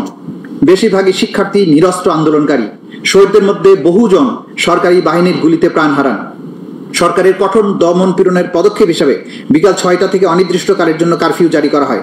সারাদিন আহত এবং শহীদদের বহন করে ঢাকা মেডিকেল কলেজে মিনিটে মিনিটে আসতে থাকে অ্যাম্বুলেন্স। আন্দোলনকারীরা শহীদ মিনার থেকে শাহবাগের দিকে মিছিলে গিয়ে চিৎকার করতে থাকেন, আমার ভাই মরলে কেন, শেখ হাসিনা জবাব দেয়, 1 দফা দাবি 1, শেখ হাসিনার পদত্যাগ। ওই দিন বর্ণিত স্থানসমূহ বাইরেও খুলনা, বাগেরহাট, ঝালকাঠি, বরিশাল সহ শহরের অধিকাংশ আইন শৃঙ্খলা বাহিনীর ছত্রছায়ায় আওয়ামী ক্যাডাররা সশস্ত্র আক্রমণ চালালে মারাত্মক জখমের শিকার হয়। তৎকালীন প্রধানমন্ত্রী আসামি শেখ হাসিনা, তৎকালীন স্বরাষ্ট্রমন্ত্রী আসাদুজ্জামান খান কামাল, তৎকালীন আইজিপি চৌধুরী আব্দুল্লাহ আল মামুন উল্লেখিত অপরাধ সংগঠনের উস্কানি, প্ররোচনা, উৎসাহ, সর্বোপরি অধস্তনদের নির্দেশ প্রদানের মাধ্যমে উপরোক্ত মানবতা বিরোধী অপরাধ সংগঠন করেছেন। ঘটনা 11। 5 আগস্ট 2024, মার্চ টু ঢাকা। স্বাধীন বাংলাদেশের ইতিহাসে এক অবিস্মরণীয় দিন। ফ্যাসিস্ট শেখ হাসিনার দানবীয় শাসন ব্যবস্থা এবং দাম্ভিকতার পতন। 2024 সালের 5 আগস্ট বাংলাদেশের ইতিহাসে এক বিভীষিকাময় দিন হিসেবে চিহ্নিত হয়ে আছে। ফ্যাসিবাদী শেখ হাসিনার পতনের দিনে যখন লাখো জনতা মার্চ টু ঢাকা আন্দোলনের মাধ্যমে রাস্তায় নেমে আসে, তখন সরকারের দমন পীড়নের নিষ্ঠুরতা চূড়ান্ত সীমায় পৌঁছায়। সকাল থেকে সেনাবাহিনী জানত শেখ হাসিনার শাসনের অবসান ঘটেছে, কিন্তু হাসিনার অনুগত পুলিশ বাহিনীর কিছু সদস্য বাস্তবতা অস্বীকার করে প্রাণপণে গণবিপ্লব রুখে দেওয়ার চেষ্টা করে। শহরের বিভিন্ন প্রবেশপথে, কেন্দ্রস্থলে পুলিশের আর্মড ইউনিট, আনসার সদস্য, ছাত্র, সাধারণ মানুষকে লক্ষ্য করে নির্বিচারে প্রাণঘাতী রাইফেল এবং শটগানের গুলি ছোড়ে। চানখারপুল, শাহবাগ, রামপুরা ব্রিজ, বাড্ডা, মিরপুর, আজমপুর, আশুলিয়া, গাজীপুর প্রতিটি স্থানে রক্তাক্ত লাশ ছড়িয়ে পড়তে থাকে, যাদের অধিকাংশ ছিল কিশোর বা শিক্ষার্থী। রাজধানীর চানখারপুলে গুলিতে 6 জন ছাত্র জনতা শহীদ হন। আশুলিয়াতে পুলিশের ভয়াবহতা চরমে পৌঁছে। এখানে বহু সংখ্যক নিরীহ নিরস্ত্র মানুষকে হত্যা করা হয়। এর মধ্যে 6 জনকে, যাদের মধ্যে একজন জীবিত ছিল, পরবর্তীতে লাশ পুড়িয়ে দিয়ে পৈশাচিকতার চরম দৃষ্টান্ত স্থাপন করে। গাজীপুরের এক রিক্সা চালককে খুব কাছ থেকে গুলি করে হত্যা করে মরদেহে গুম করে ফেলা হয়। আশুলিয়ায় 16 বছর বয়সী এক কিশোরকে গুলি করে চিরতরে ভঙ্গ করা হয়। এমনকি 12-14 বছরের কিশোরদের দেহ ছিল পুলিশের লক্ষ্যবস্তু, যাদের শরীর ঝাঁঝরা হয়ে যায় শটগানের পিলেটে। প্রত্যক্ষদর্শীরা জানিয়েছেন, পুলিশ কারো পরিচয় না জেনেই, কোনো হুমকি ছাড়াই যাকে দেখেছে তাকেই গুলি করেছে, যেন শহর জুড়ে বুলেটের বৃষ্টি চলছিল। মর্মান্তিকভাবে কিছু এলাকায় পুলিশ গুলিবিদ্ধ মরদেহ পুলিশ ভ্যানে উঠিয়ে আগুন লাগিয়ে পুড়িয়ে ফেলে। এমন বিভৎস পরিস্থিতি তৈরি করে যাতে জনগণ ভেবে নেয় এই প্রাণহানির জন্য দায়ী তারাই, যারা প্রতিবাদ করেছিল। 5ই আগস্ট ছিল মুক্তির সূচনা, কিন্তু সেই দিনটি রঙিন হওয়ার বদলে রঞ্জিত হয়েছিল রক্তে। এটি ছিল হাজারো মায়ের কান্নার দিন, এক নিষ্ঠুর শাসকের শেষ মুহূর্তের হিংস্র সবল। এই দিন সারা দেশে স্বৈরাচারী শেখ হাসিনার নির্দেশে তার অনুগত পুলিশ বাহিনীর কিছু সদস্য, আওয়ামী লীগ, ছাত্রলীগ, আওয়ামী লীগের অঙ্গ সংগঠন সমূহের সশস্ত্র সন্ত্রাসীরা বিভিন্ন শহর এবং অঞ্চলে নিরীহ নিরস্ত্র ছাত্র জনতার উপরে নির্বিচারে হামলা চালালে শত শত মানুষ নিহত হয়, হাজার হাজার মানুষ গুরুতর জখমপ্রাপ্ত হয়। তৎকালীন প্রধানমন্ত্রী আসামি শেখ হাসিনা, তৎকালীন স্বরাষ্ট্রমন্ত্রী আসাদুজ্জামান খান কামাল, তৎকালীন আইজিপি চৌধুরী আব্দুল আল মামুন উল্লিখিত অপরাধ সংগঠনের উস্কানি, প্ররোচনা, উৎসাহ, সর্বোপরি সহায়তা, অধস্তনদের নির্দেশ প্রদানের মাধ্যমে উপরোক্ত মানবতা বিরোধী অপরাধ সংগঠন করেছেন। চিকিৎসা প্রদানে বাধা। তৎকালীন আওয়ামী ফ্যাসিস্ট সরকারের বিভিন্ন বাহিনী এবং আওয়ামী লীগের বিভিন্ন অঙ্গ সংগঠনের সশস্ত্র ক্যাডারদের আক্রমণে চলমান আন্দোলনে আহত এবং গুরুতরভাবে জখমপ্রাপ্ত ব্যক্তিদের চিকিৎসা গ্রহণে বাধা প্রদান করে। প্রত্যক্ষদর্শীদের বিবরণ এবং ভিডিও থেকে প্রমাণ জানা যায়, পুলিশের ডিটেকটিভ ব্রাঞ্চ, ডিজিএফআই, এনএসআই এবং আওয়ামী লীগের সমর্থকেরা এই চিকিৎসা সহায়তায় বাধা প্রদান করে। চিকিৎসা সহায়তায় বাধাগ্রস্ত করার জন্য অ্যাম্বুলেন্স আটকে দেওয়া, হাসপাতাল এলাকায় অবস্থান নিয়ে বিক্ষোভকারীদের তথ্য সংগ্রহ করা, যে রোগীদের জরুরি চিকিৎসার প্রয়োজন তাদের চিকিৎসা না দিয়ে গ্রেপ্তার করা এবং চিকিৎসা প্রদানকারী কর্মীদের ভয় দেখানো হয়। তার অংশ হিসাবে চিকিৎসা প্রদানকারী চিকিৎসককে দুর্গম অঞ্চলে বদলি করা হয়। ডিজিএফআই, এনএসআই এর সহ গোয়েন্দা ও নিরাপত্তা সংস্থাগুলো হাসপাতালগুলোতে অভিযান চালিয়ে মেডিকেল রেকর্ড জব্দ করে এবং চিকিৎসা প্রদানকারী কর্মীদের মিথ্যা রিপোর্ট তৈরি করতে বা চিকিৎসা প্রদানে অস্বীকার করতে চাপ দেয়। এই ধরনের ইচ্ছাকৃত চিকিৎসা সেবা ব্যবস্থা ব্যাহত করার ফলে আহত জখম গুরুতর আকার ধারণ করে এবং অনেকে মৃত্যুর ঘটনা ঘটে। ভুক্তভোগী এবং প্রত্যক্ষদর্শীদের বিবরণ ইঙ্গিত করে যে পুলিশ প্রায়ই চিকিৎসা সহায়তা দিতে ইচ্ছাকৃতভাবে বাধা দিয়েছে, যেমনটা শেখ আসহাবুল ইয়ামিনের মৃত্যুর ঘটনায় দেখা যায়। ডিজিএফআই, এনএসআই, ডিটেকটিভ ব্রাঞ্চ এবং অন্যান্য সংস্থা হাসপাতালগুলোতে নজরদারিতে অংশ নেয়। তারা গুলিবিদ্ধ রোগীদের শনাক্ত করে চিকিৎসা কর্মী এবং আহতদের জিজ্ঞাসাবাদ করে, তাদের আঙ্গুলের ছাপ নেয়। কোনো আইনি প্রক্রিয়া ছাড়াই বিক্ষোভকারী শনাক্ত, নিরাপত্তা বাহিনীর সহিংসতার প্রমাণ লুকাতে তারা চিকিৎসার নথি এবং অনেক হাসপাতালের সিসিটিভি ফুটেজ ধ্বংস করে ফেলে। আহত বিক্ষোভকারীদের যথাযথ চিকিৎসা না দিতে চিকিৎসা কর্মীদের উপর চাপ দেওয়া হয়। আহতদের আঘাতের কারণ সঠিকভাবে লিপিবদ্ধ না করতে চাপ দেওয়া হয়। একাধিক সাক্ষ্যের মাধ্যমে জানা যায় যে এটি ঊর্ধ্বতন মহলের নির্দেশে করা হয় এবং এর মধ্যে হাসপাতাল পরিদর্শনে আসা ঊর্ধ্বতন কর্মকর্তারাও ছিলেন। নিরাপত্তা বাহিনী এবং বিভিন্ন গোয়েন্দা সংস্থা বিভিন্ন হাসপাতালে একই ধরনের বাধা প্রয়োগ করেছে, যা থেকে প্রতীয়মান হয় উপর মহল থেকে সকল স্থানে একই কৌশল অবলম্বন করতে বলা হয়েছে। কোন এক হাসপাতালে গুলিবিদ্ধ হয়ে মারা যাওয়া ব্যক্তিদের মৃত্যুকে দুর্ঘটনা হিসেবে রেকর্ড করার নির্দেশ দেওয়া হয়। নির্দেশ না মানলে চিকিৎসা কর্মীদের বিরুদ্ধে মামলা করার হুমকি দেওয়া হয়। অন্য একটি হাসপাতালে পুলিশের নির্দেশ দেওয়া ছিল যে গুলিবিদ্ধ কাউকে ভর্তি না করার। অন্য একটি হাসপাতালে আওয়ামী লীগের একজন সংসদ সদস্য সরাসরি চিকিৎসাদের হুমকি দিয়ে আহত বিক্ষোভকারীদের চিকিৎসা প্রদান করতে বন্ধ করে দেয়। 2 জন চিকিৎসককে সেই নির্দেশ না মানে ডিটেকটিভ ব্রাঞ্চ তাদের গ্রেপ্তার করে। এর ফলে অন্যান্য আহতরা আতঙ্কে লুকিয়ে যায়। আরেক হাসপাতালে ডিজিএফআই, এনএসআই এর সদস্যরা আহত বিক্ষোভকারীদের চিকিৎসা প্রদানকারী চিকিৎসকদের জেরা করে নাম ঠিকানা লিখে রাখে। একটা হাসপাতালে যেখানে বিক্ষোভকারীরা চিকিৎসা নিচ্ছিল সেখানে 18 জুলাই একটি অজ্ঞাতনামা ব্যক্তি ফোন করে চিকিৎসা বন্ধ করতে হুমকি প্রদান করে।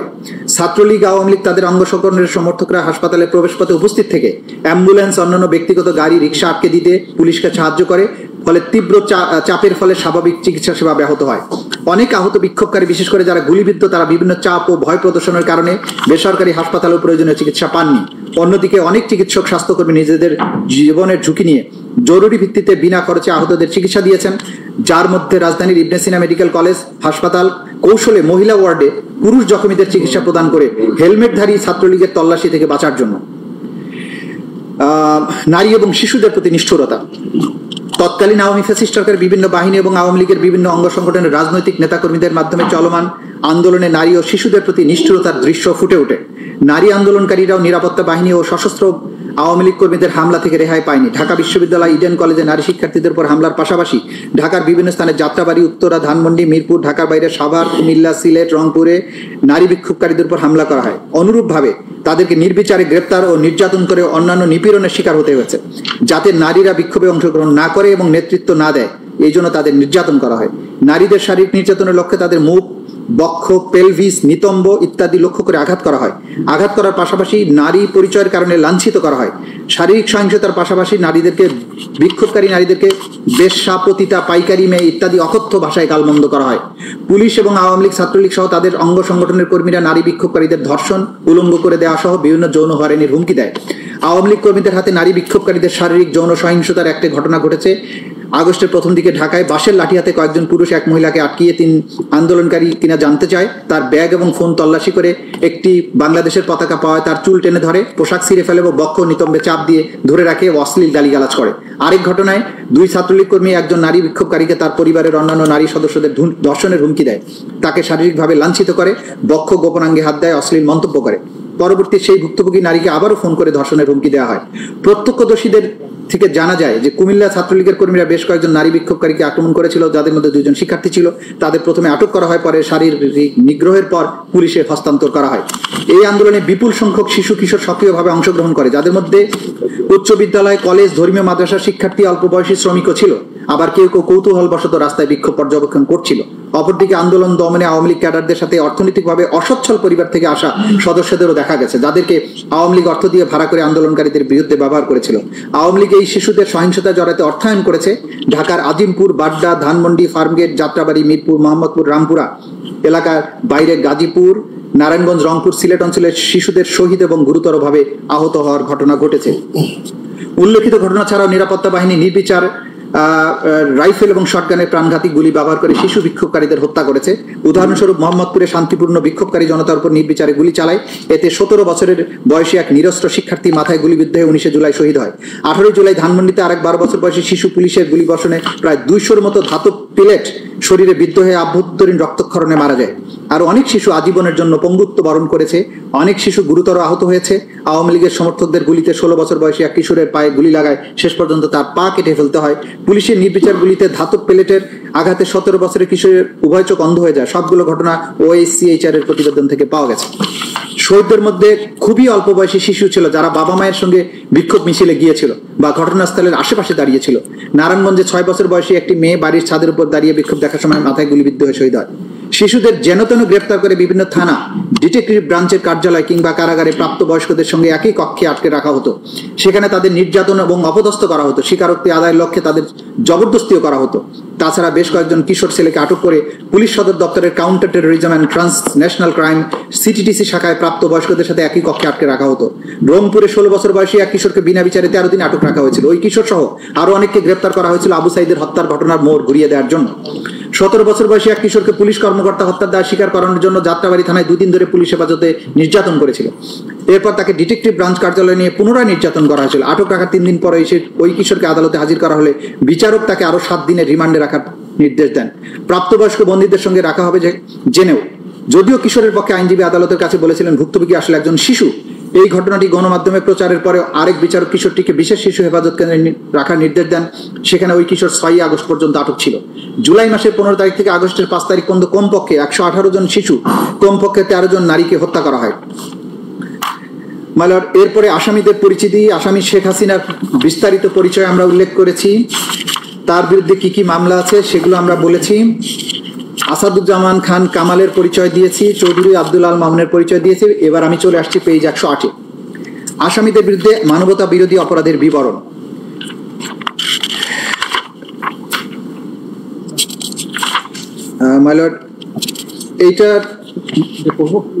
এইটা মোরলেস এটা এসে গেছে। আমি 110 থেকে আসছি। 110-এ অপরাধ সংগঠনে আসামিদের যৌথ দায় এবং ঊর্ধ্বতন অবস্থান, জয়েন্ট ক্রিমিনাল এন্টারপ্রাইজ এবং কমান্ড রেসপন্সিবিলিটি। বাংলাদেশের তৎকালীন প্রধানমন্ত্রী তথা নির্বাহী বিভাগের প্রধান, বাংলাদেশ আওয়ামী লীগের সভাপতি এবং 14 দলীয় জোট প্রধান হিসেবে আসামি শেখ হাসিনা ছিলেন সকল ক্ষমতা এবং কর্তৃত্বের সর্বোচ্চ কেন্দ্রবিন্দু। একজন ফ্যাসিস্ট শাসক হিসেবে সকল গুরুত্বপূর্ণ সব সিদ্ধান্ত তিনি এককভাবে গ্রহণ করতেন। তার সকল রাজনৈতিক এবং প্রশাসনিক সিদ্ধান্ত বাস্তবায়ন এবং সমর্থনের মাধ্যমে অধীনস্থরা তাকে সন্তুষ্ট করে তার কৃপা দৃষ্টি লাভ করার জন্য সর্বদা সচেষ্ট থাকত। জুলাই বিপ্লবে সংগঠিত সকল মানবতা বিরোধী অপরাধের প্রধান এবং একমাত্র কারণ ছিল যে কোনো মূল্যে শেখ হাসিনাকে ক্ষমতায় টিকিয়ে রাখা। সেদিক থেকে বিবেচনা করলে জুলাই বিপ্লবে সংগঠিত সকল অপরাধের নিউক্লিয়াস ছিলেন শেখ হাসিনা। তার অধীনস্থ অন্যান্য অপরাধীরা বিশ্বাস করত যে শেখ হাসিনা ক্ষমতায় টিকে থাকলে তারাও টিকে থাকবে এবং সকল অপরাধ করা সত্ত্বেও তারা নিরাপদে থাকবে এবং আনুগত্যের জন্য পুরস্কৃত হবে। শেখ হাসিনা ছিলেন সকল অপরাধীর প্রাণভোমরা। তৎকালীন স্বরাষ্ট্রমন্ত্রী, আওয়ামী লীগের নেতা এবং অন্যতম নীতি নির্ধারক কুখ্যাত গ্যাং অফ ফোরের অন্যতম সদস্য ছিলেন আসামি আসাদুজ্জামান খান কামাল। জুলাই বিপ্লব চলাকালে আন্দোলন দমনে শেখ হাসিনা নেওয়া সকল পদক্ষেপ বাস্তবায়নের সিদ্ধান্ত হতো আসামি আসাদুজ্জামান খান কামালের নেতৃত্বাধীন কোর কমিটির বৈঠকে, যা তার ধানমন্ডির বাসায় অনুষ্ঠিত হতো। স্বরাষ্ট্রমন্ত্রী হিসেবে আইন শৃঙ্খলা বাহিনীর পূর্ণ নিয়ন্ত্রক ছিলেন আসামি আসাদুজ্জামান খান কামাল। তৎকালীন আইজিপি চৌধুরী আব্দুল আল মামুন ছিলেন পুলিশের প্রধান হিসেবে আইন শৃঙ্খলা বাহিনীর অন্যতম নিয়ন্ত্রক এবং স্বরাষ্ট্রমন্ত্রীর সহযোগী। আন্দোলন দমনে নিরস্ত্র ছাত্র জনতার উপর নির্বিচারে গুলিবর্ষণের সিদ্ধান্ত বাস্তবায়ন হচ্ছে কিনা তা তারা সার্বক্ষণিকভাবে তত্ত্বাবধানের অংশ হিসেবে সরজমিনে পরিদর্শনে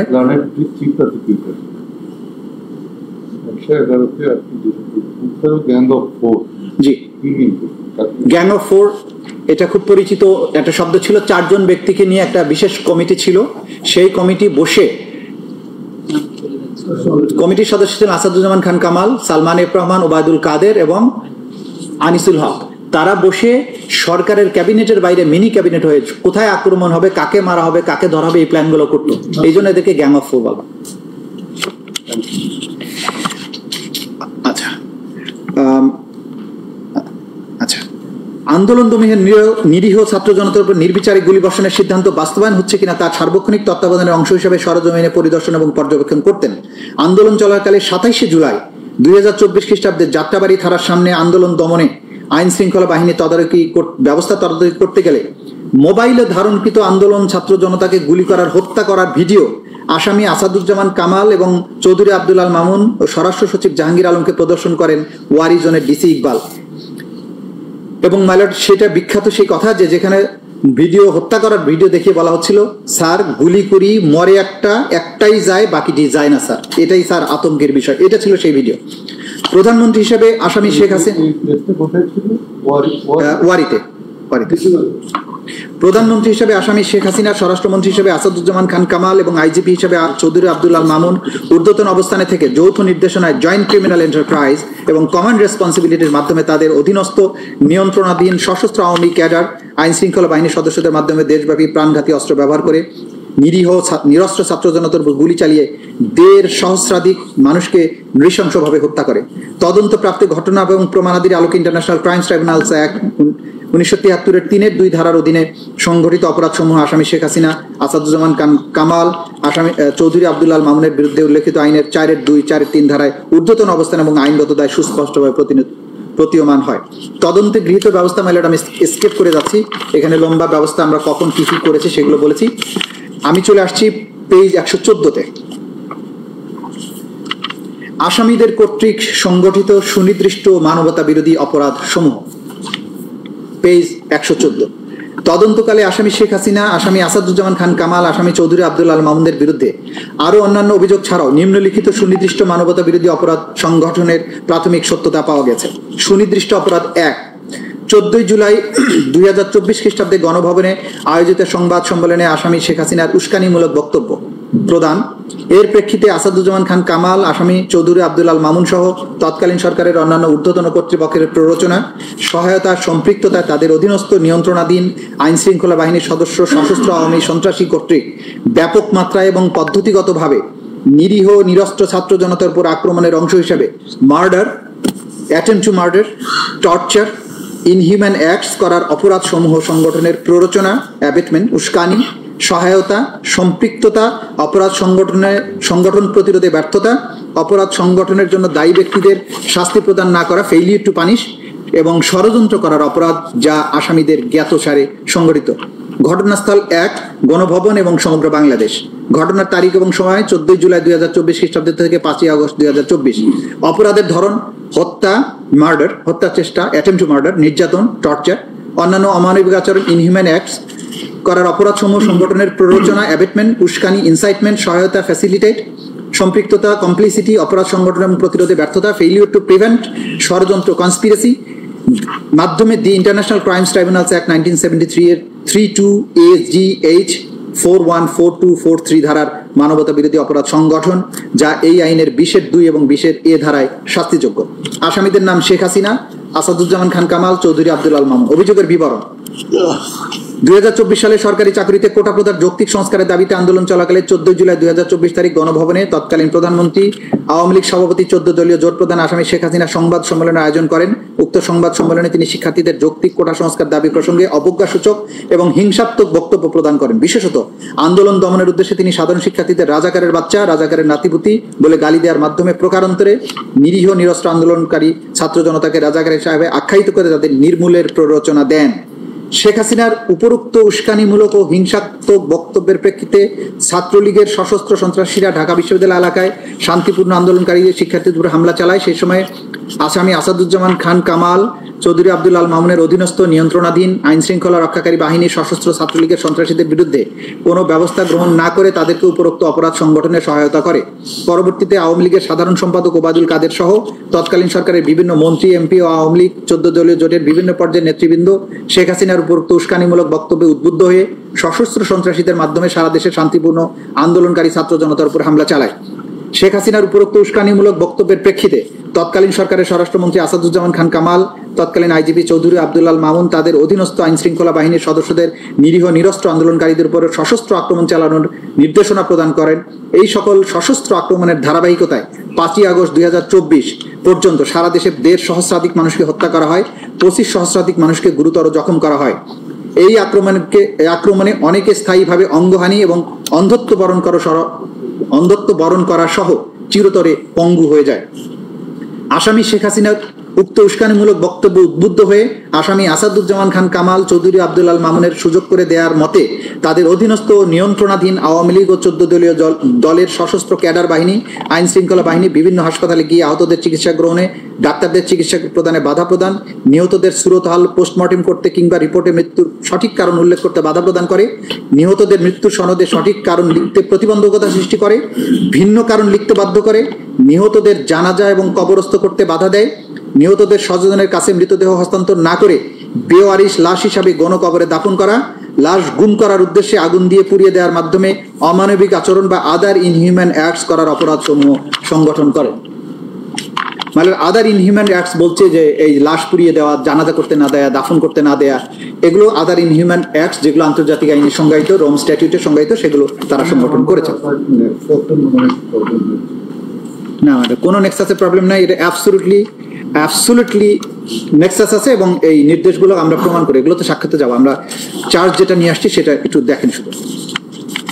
বাংলাদেশের তৎকালীন প্রধানমন্ত্রী তথা নির্বাহী বিভাগের সর্বোচ্চ স্থান থেকে রাজনৈতিকভাবে বাংলাদেশ আওয়ামী লীগ এবং তার অঙ্গ সংগঠনসমূহের দলীয় প্রধান এবং 14 দলীয় জোটের প্রধান হিসাবে সুপিরিয়র স্ট্যাটাস থেকে আসামি শেখ হাসিনার উক্ত উস্কানিমূলক বক্তব্য, ষড়যন্ত্রমূলক পরিকল্পনা ও নির্দেশনায় তার অধীনস্থ নিয়ন্ত্রণাধীন রাজনৈতিক ক্যাডার বাহিনী, তৎকালীন স্বরাষ্ট্রমন্ত্রী আসাদুজ্জামান খান কামাল, কোর কমিটি এবং গ্যাং অফ 4-এর সদস্য, পুলিশ প্রধান তৎকালীন আইজিপি চৌধুরী আব্দুল আল মামুন তাদের অধীনস্থ নিয়ন্ত্রণাধীন আইন শৃঙ্খলা রক্ষাকারী বাহিনীর মাধ্যমে ঢাকা শহর থেকে শুরু হয়ে ব্যাপক মাত্রায় ওয়াইড স্প্রেড এবং পদ্ধতিগতভাবে সিস্টেম্যাটিক সমগ্র দেশব্যাপী আন্দোলনরত নিরীহ নিরস্ত্র ছাত্র জনতার উপর হত্যার চেষ্টা, নির্যাতন এবং অমানবিক আচরণ সহ মানবতা বিরোধী অপরাধ পরিচালিত হয়। উল্লেখিত আক্রমণ সহ অপরাধ আসামিদের জ্ঞাতসারে পরিচালিত হয়। এহেনে কাজের মাধ্যমে আসামিগণ হত্যার প্রচেষ্টা, নির্যাতন, অমানবিক আচরণ করার অপরাধসমূহ সংগঠনের প্ররোচনা, সহায়তা, ফ্যাসিলিটেট, অপরাধ সংগঠনের প্রতিরোধে ব্যর্থতা, ষড়যন্ত্রের মাধ্যমে the international crimes tribunal act 1973-এর 3-2AGH 4-1-2-3 ধারার মানবতা বিরোধী অপরাধ সংগঠন করে, যা এই আইনের 20-2 এবং 20-A ধারায় শাস্তিযোগ্য। সুনির্দিষ্ট অপরাধ 2, আসামি শেখ হাসিনা কর্তৃক ছাত্র জনতার উপর হেলিকপ্টার, ড্রোন এবং প্রাণঘাতী অস্ত্র বা লিথাল ওয়েপন ব্যবহারের মাধ্যমে আন্দোলনকারীদের হত্যা ও নির্মূলের নির্দেশ তৎকালীন স্বরাষ্ট্রমন্ত্রী আসাদুজ্জামান খান কামাল, তৎকালীন আইজিপি চৌধুরী আব্দুল আল মামুন কর্তৃক আসামি শেখ হাসিনার উক্ত নির্দেশ বাস্তবায়ন তাদের নিয়ন্ত্রণাধীন এবং অধীনস্থ আইন শৃঙ্খলা বাহিনীর সদস্যদের নির্দেশনা দিয়ে কার্যকর করার মাধ্যমে অপরাধ সংগঠনের নির্দেশ, অর্ডার, সহায়তা, ফ্যাসিলিটেট, সম্পৃক্ততা কমপ্লিসিটি এবং ষড়যন্ত্র কনস্পিরেসির মাধ্যমে মানবতা বিরোধী অপরাধ সংগঠন করেছে যা তাদের জ্ঞাতসারে কার্যকর করা হয়েছে। ঘটনাস্থল গণভবন এবং ঢাকা বিশ্ববিদ্যালয় ভিসির বাসভবন এবং সমগ্র বাংলাদেশ। এটা তার অর্ডারের চার্জ। এটা অপরাধের ধরন murder, attempt to murder, confinement, torture, abduction, other inhuman act. এইগুলো করার জন্য তারা যা করেছেন সেগুলো হচ্ছে অর্ডার, ফ্যাসিলিটেট, কমপ্লিসিটি, কনস্পিরেসি, যেগুলো ইন্টারন্যাশনাল ক্রাইমস ট্রাইব্যুনাল অ্যাক্ট 1973 এর 32A GH 414243 ধারার মানবতা বিরোধী অপরাধ, যা একই আইনের 20(2)(20) সাবসেকশন A ধারায় শাস্তিযোগ্য। আসামিদের নাম শেখ হাসিনা, আসাদুজ্জামান খান কামাল, চৌধুরী আব্দুল আল মামুন। অভিযোগের বিবরণ: 2024 সালের 14 জুলাই রাতে তৎকালীন প্রধানমন্ত্রী, আওয়ামী লীগ সভাপতি, 14 দলীয় জোট প্রধান শেখ হাসিনা, ঢাকা বিশ্ববিদ্যালয়ের তৎকালীন ভাইস চ্যান্সেলর SM মাকসুদ কামালের মধ্যে অনুষ্ঠিত এক ফোন আলাপে দেখা যায় আসামি শেখ হাসিনা ক্ষমতার শীর্ষ থেকে রাষ্ট্রের প্রধান নির্বাহী পদে থেকে কোটা সংস্কারের দাবিতে দেশব্যাপী চলমান বৈষম্য বিরোধী শান্তিপূর্ণ শেখ হাসিনা আন্দোলনরত পুনরায় রাজাকারদের তাদের ফাঁসি দেওয়া, ঢাকা বিশ্ববিদ্যালয়ে গুলি করে শান্তিপূর্ণ আন্দোলনকারীদের শিক্ষার্থীদের উপর হামলা চালায়। সেই সময় টেলিফোনিক কনভারসেশন আসাদুজ্জামান খান কামাল, চৌধুরী আব্দুল আল ঢাকা ইউনিভার্সিটি নিয়ন্ত্রণাধীন শৃঙ্খলা রক্ষী আওয়ামী লীগ সভাপতি 2024 সালের 18 জুলাই তৎকালীন প্রধানমন্ত্রী SM মাকসুদ কামালের মধ্যে অনুষ্ঠিত এক ফোন আলাপে দেখা যায় আসামি শেখ হাসিনা ক্ষমতার শীর্ষ থেকে ঢাকা প্রধান নির্বাহী সিটি কর্পোরেশনের টোটাল মেয়র দাবিতে দেশব্যাপী চলমান শেখ ফজলুল তাপসের মধ্যে অনুষ্ঠিত আরেক ফোন আলাপ থেকে দেখা যায় আসামি শেখ হাসিনা ক্ষমতার শীর্ষ থেকে রাষ্ট্রের প্রধান নির্বাহী ঢাকা বিশ্ববিদ্যালয়ের নগরী করে শান্তিপূর্ণ আন্দোলনকারী কোটা সংস্কারের দাবিতে দেশব্যাপী চলমান আসামি শীর্ষ থেকে ঢাকা প্রধান নির্বাহী সিটি কর্পোরেশনের টোটাল মেয়র দাবিতে দেশব্যাপী চলমান শেখ ফজলুল তাপসের আরেক ফোন আলাপ থেকে দেখা যায় আসামি শেখ হাসিনা এছাড়াও তিনি ড্রোন ব্যবহার সংস্কার আন্দোলনকারীদের অবস্থান করে ঢাকা তাদেরকে বেআইনি শেখ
ঢাকা মহানগরে গুলিবর্ষণ করা হয় 95,313 রাউন্ড।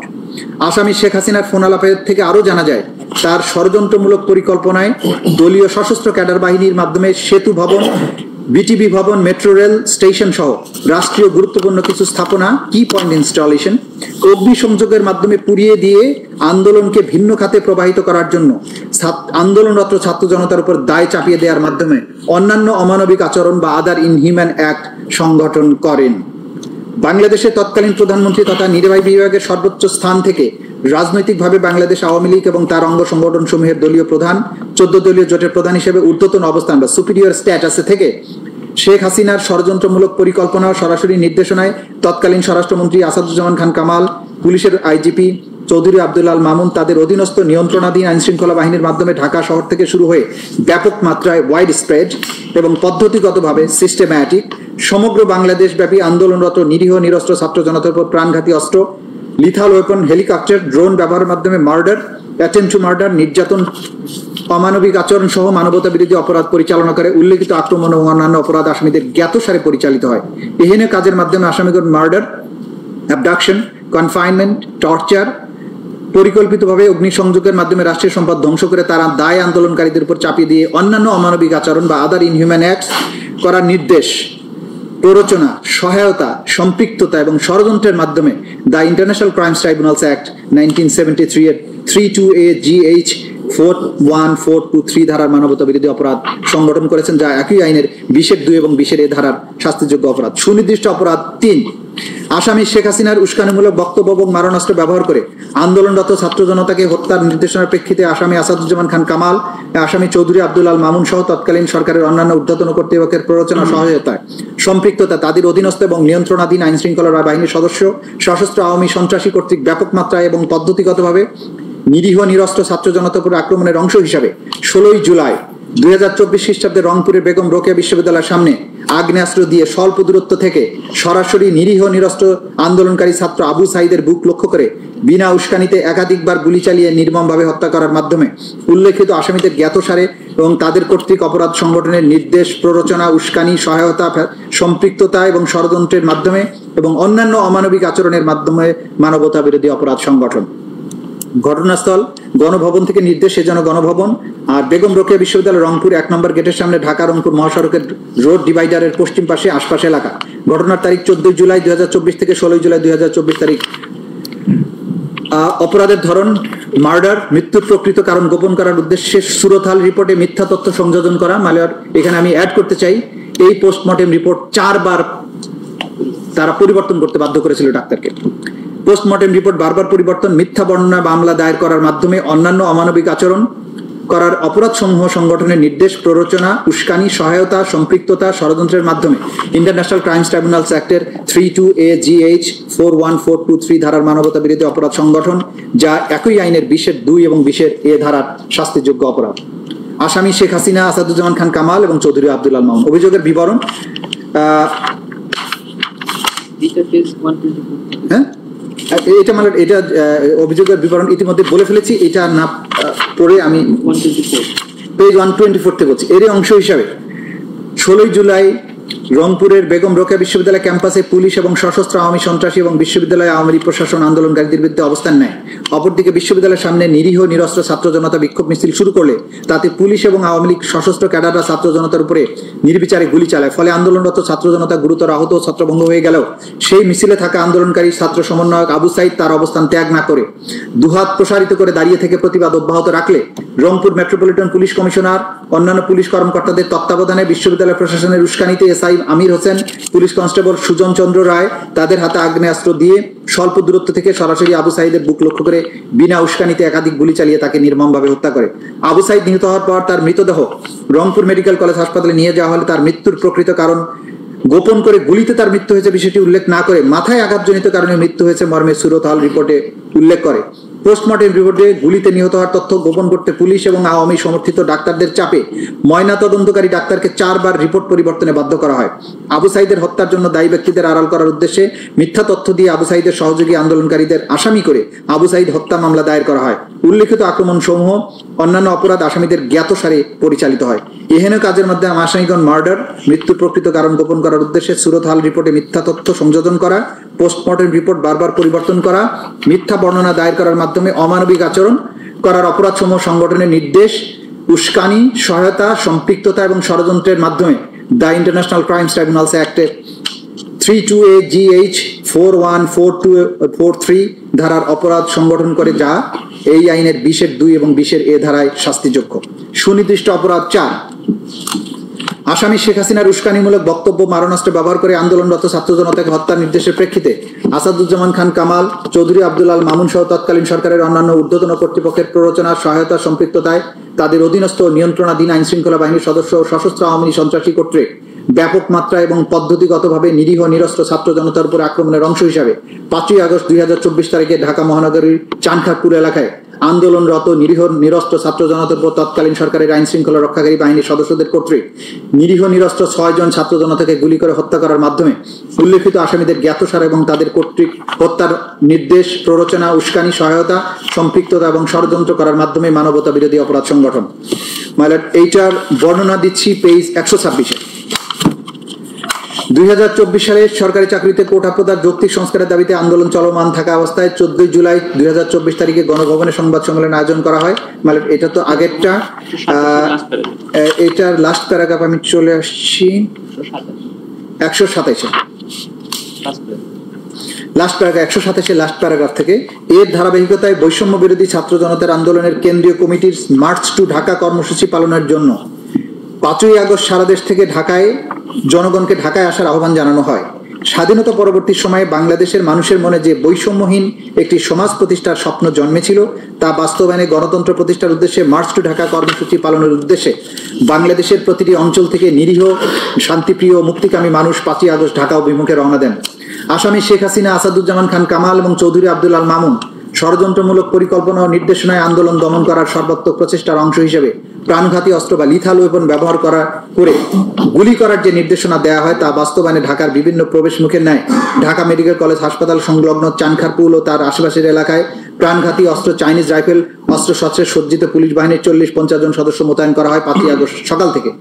আসামিদের উক্ত নির্দেশ বাস্তবায়নের জন্য ডিএমপির তৎকালীন কমিশনার হাবিবুর রহমানের ওয়্যারলেস নির্দেশনার আলোকে যুগ্ম পুলিশ কমিশনার সুদীপ কুমার চক্রবর্তীর প্রত্যক্ষ তদারকিতে ঘটনাস্থলে উপস্থিত অতিরিক্ত পুলিশ কমিশনার শাহ আলম মোহাম্মদ আক্তারুল ইসলামের সরাসরি তত্ত্বাবধানে তার অধীনস্থদের নির্দেশ প্রদান, সহযোগিতা, সুযোগ তৈরির মাধ্যমে সহকারী police commissioner Mohammad Imrul, police পরিদর্শক মোহাম্মদ আরশাদ হোসেনের নির্দেশে constable Sujon, constable Imaj, constable Nasirul Islam এর মাধ্যমে প্রাণঘাতী চাইনিজ রাইফেল দিয়ে সুনির্দিষ্টভাবে গুলি করে ঘটনাস্থলে শাহবাগ থানাধীন চানখারপুল ও সংলগ্ন বংশাল ও চকবাজার এলাকায় সকাল হতে দুপুর 2:30টার মধ্যে শহীদ শাহরিয়ার খান আনাস, শহীদ শেখ মাহাদি হাসান জুনাইদ ওরফে মুস্তাকিম, শহীদ মোহাম্মদ ইয়াকুব, শহীদ মোহাম্মদ রাকিব হাওলাদার, শহীদ মোহাম্মদ ইসমামুল হক, শহীদ মানিক মিয়া ওরফে শাহরিক সহ মোট 6 জনকে নৃশংসভাবে হত্যা করে। এহেন কাজের মাধ্যমে আসামিগণ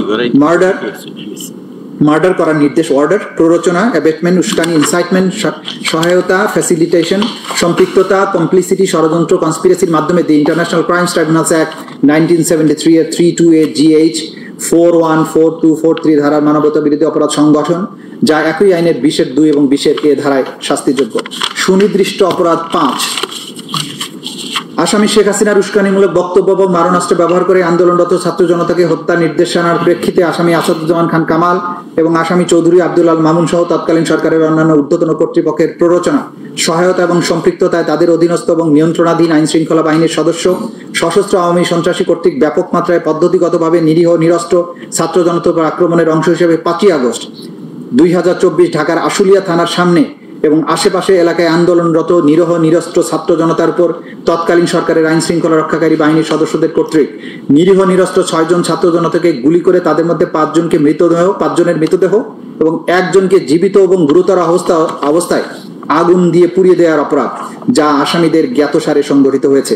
উক্তরূপ হত্যার নির্দেশ, প্ররোচনা, উস্কানি, সহায়তা, সম্পৃক্ততা, ষড়যন্ত্র এবং অন্যান্য অমানবিক আচরণ করার মাধ্যমে মানবতা বিরোধী অপরাধ সংগঠন। এইটার বর্ণনাটা আমরা দিয়েছি পেজ 131-এর লাস্ট প্যারাগ্রাফ। এর ধারাবাহিকতায় বৈষম্য বিরোধী ছাত্র জনতার আন্দোলনের কেন্দ্রীয় কর্মসূচির মার্চ টু ঢাকা কর্মসূচি পালনের জন্য 5ই আগস্ট সারা দেশ থেকে ঢাকায় আসার আহ্বান জানানো হয়। স্বাধীনতা পরবর্তী সময় বাংলাদেশের মানুষের জন্য মনে যে বৈষম্যহীন সমাজ প্রতিষ্ঠার স্বপ্ন জন্মেছিল তা বাস্তবায়নের উদ্দেশ্যে গণতন্ত্র প্রতিষ্ঠার উদ্দেশ্যে মার্চ টু ঢাকা কর্মসূচি পালনের উদ্দেশ্যে বাংলাদেশের প্রতিটি অঞ্চল থেকে নিরীহ শান্তিপ্রিয় মুক্তিকামী মানুষ 5ই আগস্ট ঢাকা অভিমুখে রওনা দেন। আসামি শেখ হাসিনা, আসাদুজ্জামান খান কামাল এবং চৌধুরী আব্দুল আল মামুনের ষড়যন্ত্রমূলক পরিকল্পনা ও নির্দেশনার আলোকে আন্দোলন দমন করার সর্বাত্মক প্রচেষ্টার অংশ হিসেবে প্রাণঘাতী অস্ত্র, লিথাল ওয়েপন মাধ্যমে গুলি করার যে নির্দেশনা দেয়া হয় তা বাস্তবায়নে স্থানীয় সংসদ সদস্য মোহাম্মদ সাইফুল ইসলাম, তৎকালীন ডিআইজি সৈয়দ নুরুল ইসলামের সরাসরি তত্ত্বাবধানে স্থানীয় পুলিশ ও আওয়ামী সশস্ত্র সন্ত্রাসীরা আশুলিয়া থানা এলাকায় জড়ো হওয়া ছাত্র জনতাকে বাধা প্রদান করে এবং গুলি করে হত্যা করতে থাকে। শেখ হাসিনার পতন এবং দেশ ত্যাগের পর মুক্তিকামী ছাত্র জনতা বিজয় উদযাপন করার জন্য রাজপথে নেমে আসলে আসামিদের পূর্বের নির্দেশের ধারাবাহিকতায় আশুলিয়া থানার আশেপাশে পুলিশ এবং আওয়ামী সশস্ত্র সন্ত্রাসীরা রাইফেল, শটগান, SMG সহ নানা ধরনের আগ্নেয়াস্ত্র সজ্জিত হয়ে বিজয় উল্লাসরত সাধারণ ছাত্র জনতাকে বেপরোয়া গুলি করে শহীদ সাজ্জাদ হোসেন সজল, শহীদ আসবুর, শহীদ চান্দিল মাহমুদ সুজয়, শহীদ বাইজিদ বোস্তামি, শহীদ আবুল হোসেন সহ মোট 5 জনকে হত্যা করে এবং 1 জনকে গুলি করে আহত করে। এরপর আনুমানিক বিকাল 4টা থেকে 5টার মধ্যে ওই সমস্ত পুলিশ এবং আওয়ামী সন্ত্রাসীরা শহীদ হওয়া 5 জন যথাক্রমে শহীদ সাজ্জাদ হোসেন সজল, শহীদ আসবুর, শহীদ তানজিল মাহমুদ সুজয়, শহীদ বাইজিদ বোস্তামি, শহীদ আবুল হোসেন সহ মোট 5 জনের মৃতদেহ এবং 1 জনকে জীবিত ও গুরুতর আহত অবস্থায় একটি প্যাডেল ভ্যানে হাত পা ধরে নিক্ষেপ করে একত্রিত করে। তারপর প্যাডেল ভ্যান থেকে 5 জনের মৃতদেহ এবং 1 জনকে জীবিত ও গুরুতর আহত অবস্থায় আরেকটি পুলিশের পিকআপ ভ্যানে উঠিয়ে উক্ত মৃত এবং জীবিত দেহগুলোকে পেট্রোল ঢেলে আগুন ধরিয়ে দেয়। গুরুতর আহত ব্যক্তিকে হাত পা নাড়াতে দেখলেও নিষ্ঠুর এবং বর্বর পুলিশ তাকে উদ্ধার না করে বা চিকিৎসার ব্যবস্থা না করে আরো জ্বালানি কাঠ আগুনে নিক্ষেপ করে 6 জনকেই পুড়িয়ে অঙ্গারে পরিণত করে, যা আসামিদের জ্ঞাতসারে পরিচালিত হয়েছে বলে সহজে অনুমান করা যায়। এহেন কাজের মাধ্যমে আসামিগণ মার্ডার, টর্চার, মৃত ও জীবিত মানুষকে আগুন লাগিয়ে পুড়িয়ে অমানবিক আচরণ করার অপরাধসমূহ সংগঠনের নির্দেশ, প্ররোচনা, উস্কানি, সহায়তা, সম্পৃক্ততা এবং ষড়যন্ত্রের মাধ্যমে the international crimes tribunals act 1973 32AGH 414243 ধারার মানবতা বিরোধী অপরাধ সংগঠন, যা একই আইনের 20(2) এবং 20(a) ধারার অপরাধ ধারায় শাস্তিযোগ্য। যেহেতু জুলাই 2024 বিপ্লব চলাকালে তৎকালীন প্রধানমন্ত্রী আওয়ামী লীগ সভাপতি শেখ হাসিনা, স্বরাষ্ট্রমন্ত্রী আসাদুজ্জামান খান কামাল, আইজিপি চৌধুরী আব্দুল্লাহ মামুন, তার মন্ত্রিপরিষদের সদস্যবৃন্দ, সংসদ সদস্যবৃন্দ, আওয়ামী লীগ, যুবলীগ, ছাত্রলীগ, তাদের অঙ্গ সংগঠন এবং 14 দলীয় জোটের নেতৃবৃন্দ তৎকালীন আইন শৃঙ্খলা বাহিনীর ব্যক্তিগতভাবে, দলগতভাবে দেশব্যাপী নিরস্ত্র মানুষের উপর আক্রমণের মাধ্যমে যে মানবতা বিরোধী অপরাধ সংগঠন করে তা দেশি বিদেশি পত্রপত্রিকা, গণমাধ্যম, ইলেকট্রনিক ও প্রিন্ট মিডিয়ার মাধ্যমে ব্যাপকভাবে প্রচারিত হয়েছে এবং হচ্ছে, যা বাংলাদেশের জনগণ সহ আন্তর্জাতিক পরিমণ্ডলে সর্বজন বিদিত। তদুপরি উক্ত অপরাধসমূহ জাতিসংঘ সহ বিভিন্ন আন্তর্জাতিক সংস্থা কর্তৃক অনুসন্ধানে প্রমাণিত। উপরোক্ত অপরাধসমূহ কমন নলেজ ও জুডিশিয়াল নোটিশ হিসেবে গ্রহণ করার এখতিয়ার ইন্টারন্যাশনাল ক্রাইমস ট্রাইব্যুনালস অ্যাক্ট 1973 19(3) ধারার অধীনে আন্তর্জাতিক অপরাধ ট্রাইব্যুনালের রয়েছে। যেহেতু আওয়ামী লীগ, যুবলীগ, ছাত্রলীগ সহ তাদের অঙ্গ সংগঠন এবং 14 দলীয় জোট রাজনৈতিক সিদ্ধান্ত নিয়ে নিরীহ নিরস্ত্র ছাত্র জনতার উপরে যে মানবতা বিরোধী অপরাধ সংগঠন করেছে তাদেরকে ক্রিমিনাল অর্গানাইজেশন বা অপরাধী সংগঠন হিসেবে গণ্য করার শামিল।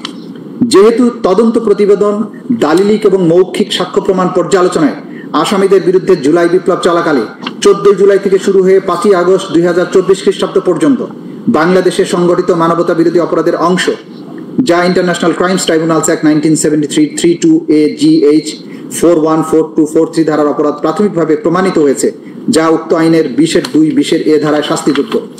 যেহেতু জুলাই বিপ্লব চলাকালে সারা দেশে পদ্ধতিগতভাবে সিস্টেম্যাটিক এবং ব্যাপক মাত্রায় ওয়াইড স্প্রেড আক্রমণ আসামিদের জ্ঞাতসারে নিরীহ নিরস্ত্র ছাত্র জনতার বা সিভিলিয়ান পপুলেশনের উপরে সংগঠিত মানবতা বিরোধী অপরাধের অংশ, সেহেতু অত্র মামলার বিষয়বস্তু মাননীয় ট্রাইব্যুনালের এখতিয়ারাধীন বিধায় এই বিচার নিষ্পত্তি করার ক্ষমতা মাননীয় ট্রাইব্যুনালের রয়েছে। এমত অবস্থায় প্রার্থনা মাননীয় আন্তর্জাতিক অপরাধ ট্রাইব্যুনাল ন্যায় বিচারের স্বার্থে ইন্টারন্যাশনাল ক্রাইমস ট্রাইব্যুনালস অ্যাক্ট 1973 9(1) ধারায় আনুষ্ঠানিক অভিযোগ বা ফর্মাল চার্জ সম্বলিত আবেদন গ্রহণক্রমে তা আমলে বা কগনাইজেন্সে নিয়ে পলাতক আসামি শেখ হাসিনা, পিতা মৃত শেখ মুজিবুর রহমান, মাতা মৃত ফজিলাতুন্নেছা, টুঙ্গিপাড়া, গোপালগঞ্জ, আসামি আসাদুজ্জামান খান কামাল, পিতা আশরাফ আলী খান, মাতা আকরামুন্নেছা, ঠিকানা মণিপুরিপাড়া, তেজগাঁও, ঢাকা, আসামি চৌধুরী আব্দুল্লাহ মামুন, পিতা মৃত আব্দুল মান্নান চৌধুরী, মাতা জিন্নাতুন্নেছা চৌধুরী, গ্রাম শ্রীহাইল, থানা সাল্লা, সুনামগঞ্জ, বর্তমান ঠিকানা ইস্কাটন, স্বপ্নধারা, রমনা, ঢাকা। এদের বিরুদ্ধে যথাযথ বিচারের মাধ্যমে উক্ত আইনের 20(2) 20(a) ধারা মতে সর্বোচ্চ শাস্তি দান অথবা মাননীয় ট্রাইব্যুনাল অন্য যেরূপ বিবেচনা করবেন সেরূপ আদেশ দানে আজ্ঞা হয়। আইনের 20(a) ধারা মোতাবেক আসামিদের সম্পত্তি বাজেয়াপ্ত করে ক্ষতিগ্রস্তদের অনুকূলে অর্পণ করার আদেশ দানের আজ্ঞা হয়। পলাতক আসামি শেখ হাসিনা, পলাতক আসামি আসাদুজ্জামান খান কামাল বন্ধের বিরুদ্ধে অত্র মামলার গ্রেপ্তারি পরোয়ানা আগেও জারি ছিল। নতুন করে যেহেতু মামলা ICTBD কেস হিসেবে আজকে এখানে রেকর্ডেড হবে, তাদের বিরুদ্ধে নতুন করে গ্রেপ্তারি পরোয়ানা জারির জন্য আদেশ প্রদানের প্রার্থনা করছি। হাজতি আসামি চৌধুরী আব্দুল আল মামুন ঢাকার বিরুদ্ধে প্রোডাকশন ওয়ারেন্ট ইস্যুপূর্বক অত্র মামলায় গ্রেপ্তার দেখানোর আদেশ দানের জন্য আমরা প্রার্থনা করছি। 2024 সালের জুলাই বিপ্লব চলাকালীন সময়ে সংগঠিত অপরাধ এবং অত্র আবেদন পত্রের সাথে সংযুক্ত দালিলিক প্রমাণপত্রের তথ্যপাত্য সমূহ সংশ্লিষ্ট অন্যান্য প্রাসঙ্গিক তথ্য প্রমাণাদি এই আইনের 1903 ধারার অধীনে কমন নলেজ এবং জুডিশিয়াল নোটিশ হিসেবে গ্রহণেরও প্রার্থনা করছি। মাননীয় ট্রাইব্যুনাল ন্যায় বিচারের স্বার্থে অন্য যেরূপ বিবেচনা করে সেরূপ আদেশ দানেরও প্রার্থনা করছি। Much obliged. List of witnesses দিয়েছেন? জি ম্যাডাম, আমরা সিজার লিস্ট ম্যাডাম আমরা যেগুলো দিয়েছি এখানে সেটা হচ্ছে যে ফর্মাল চার্জের বাইরে সাক্ষী লিস্ট অফ উইটনেস দিয়েছি 81 জনের, তথ্যসূত্র দিয়েছি আমরা 5 খণ্ডে 2018 পৃষ্ঠার, জব্দ তালিকা এবং দালিলিক প্রমাণ দিয়েছি 8 ভলিউমে 4005 পৃষ্ঠায়, শহীদদের তালিকা দিয়েছি আমরা 10 খণ্ডে, সেখানে মোট পেজ হচ্ছে 8747 পৃষ্ঠা।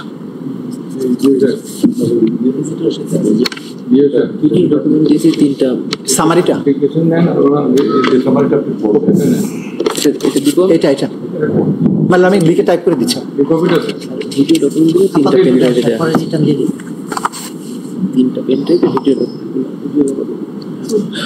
আর যে সমস্ত ভিডিও এবং অডিও ডকুমেন্টস আসে সেগুলো আমরা যথাযথ প্রক্রিয়ায় দাখিল করেছি, পেন ড্রাইভের মাধ্যমে, সিডির মাধ্যমে সেগুলো আমরা দাখিল করেছি, যেগুলো আদালতে আমরা এখানে প্লে করে, যেহেতু ডিজিটাল এভিডেন্স এখানে প্রদর্শন করা যাবে, সেগুলো আমরা প্রদর্শনের ব্যবস্থা করে সবকিছু ট্রাইব্যুনালে আমরা জমা দিয়েছি। এবং আলামত সমূহ যে বুলেটস, পিলেটস, রক্তমাখা জামা কাপড় যা কিছু আছে সবকিছু আমরা নিয়ে এসেছি, সবকিছুই আদালতে উপস্থাপন করা হবে।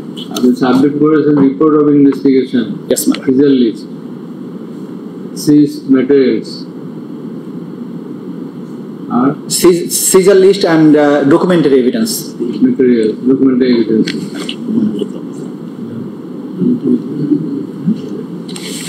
Much obliged. Thank you. Delighted Chief Prosecutor submitted formal charge against the accused, namely Sheikh Hasina, former Prime Minister of Bangladesh, accused Asaduzzaman Khan Kamal, former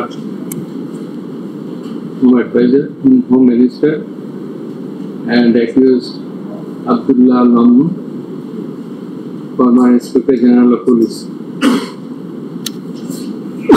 Amongst the accused, all the accused, none of the accused are present in the tribunal, since today is not fixed for their appearance.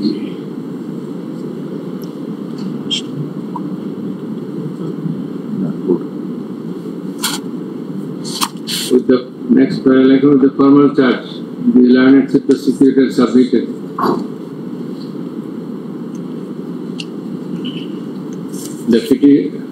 this is report of investigation, seized materials and documents inclusive of the seizure list Not subject to dispute. Statement of witness. and the statement of witnesses.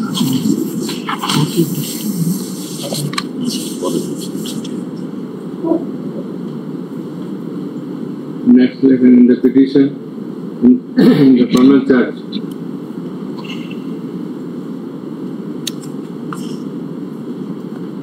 the prosecution narrated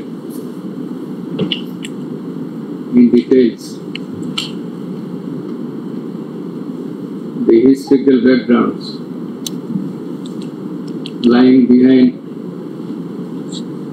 the July-August movement 2024, and also beyond that, he reminisced the war of 1971 and also some other historical occurrences committed thereafter. It has also been narrated therein how Shapla Chattor occurrence did take place. The Vidya Dasaka did take place.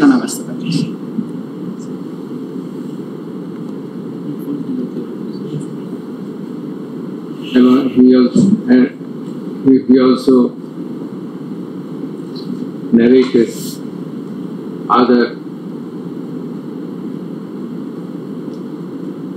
historical criminal activities before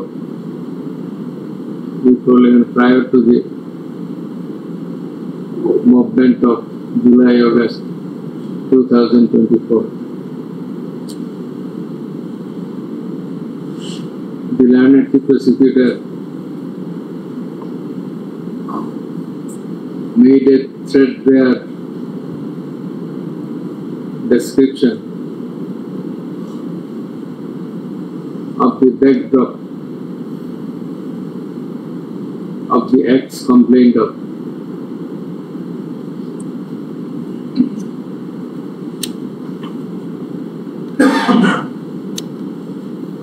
He gave a pen picture in the formal church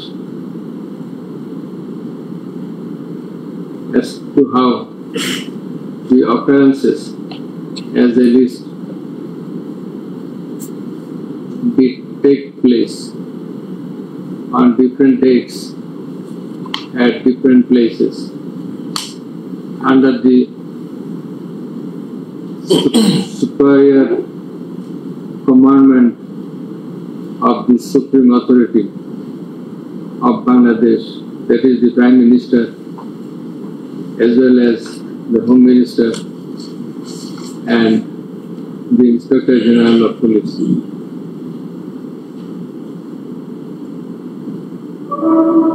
Next, it has been averred in the church as well as in the submission of the learned chief prosecutor how all the occurrences as narrated therein were committed at the instance of the superior authorities of the country.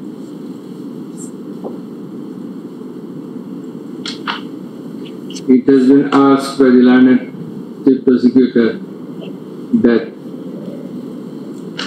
the accused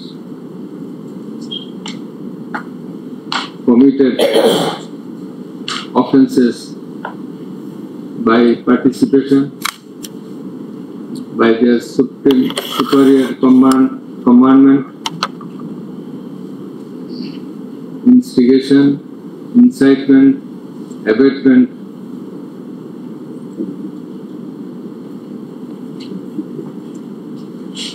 and facilitation.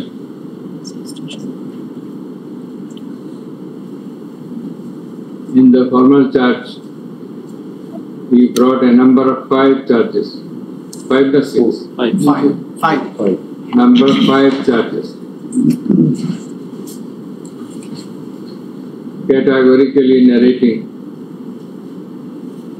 how the alleged occurrences within the ambit of the charges did take place. He has illustrated in details the modus operandi of the occurrences and specified how the Supreme Commanders, that is the accused number 1, Sheikh Hasina, number 2, Asaduzzaman Khan Kamal, and Number 3, Abdullah Al Mamun.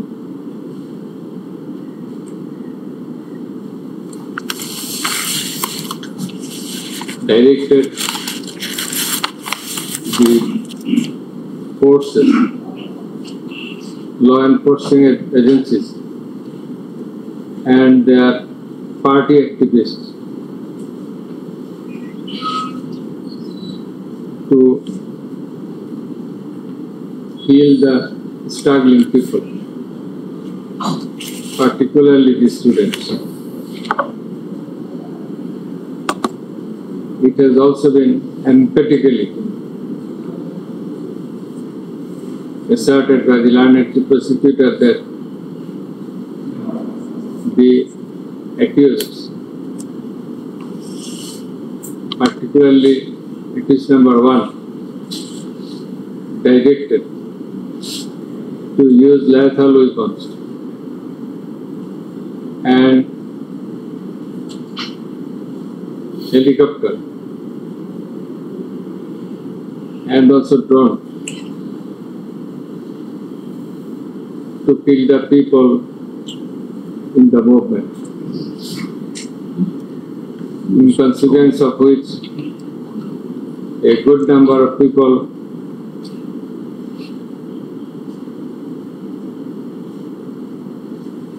were killed and a large number of people have been seriously injured. সংখ্যা আছে নাকি আপনার? আমরা বলেছি 1400 শহীদ নিহত এবং আহত হয়েছে 25,000. নাম্বারটা পরে লিখে দিন। মানে in support of the numbers we have submitted the documents as well.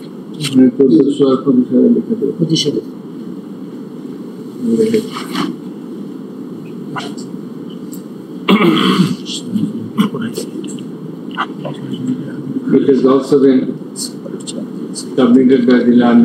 It has also been stated by the learned prosecutor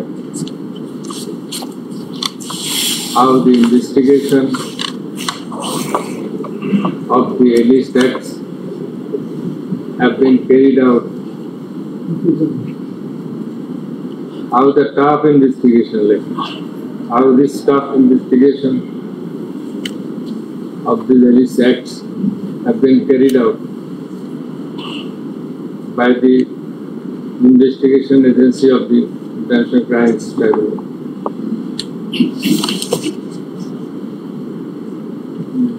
In conclusion, it has been asked by the learned prosecutor that the acts narrated in the formal charge, inclusive of the report of investigation, ostensibly constituted the offences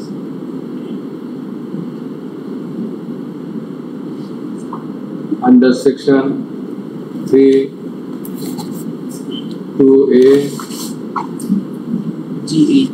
32A, 32G, 32H, 41, 42, 43 of the International Crimes Tribunal in 1973. It has ardently been submitted by the learned prosecutor Pranam Divan Mr. Tajul Islam, for doing the needful in accordance with the provisions of law, for bringing the accused under legal action by under legal action. Next parallel transpires that accused, amongst the accused,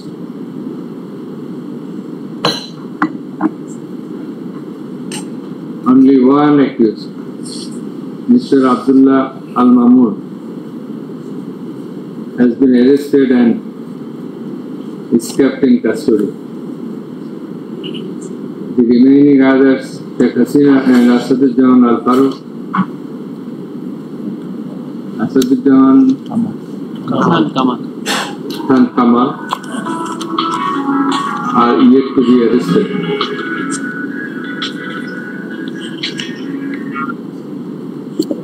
And therefore, warrant of arrest expressed is required to be issued against them.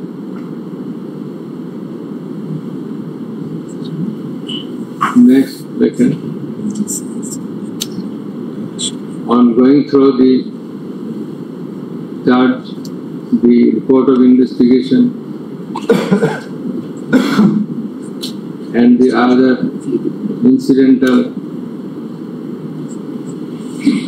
documents and materials, that is evidences submitted therewith,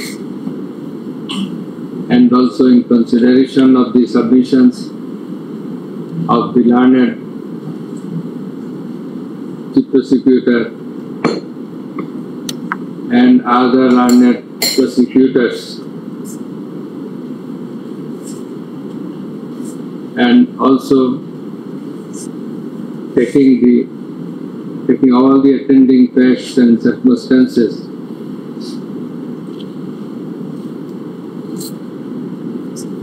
in relation to this matter, would you hold that if an offensive case has been established against the accused,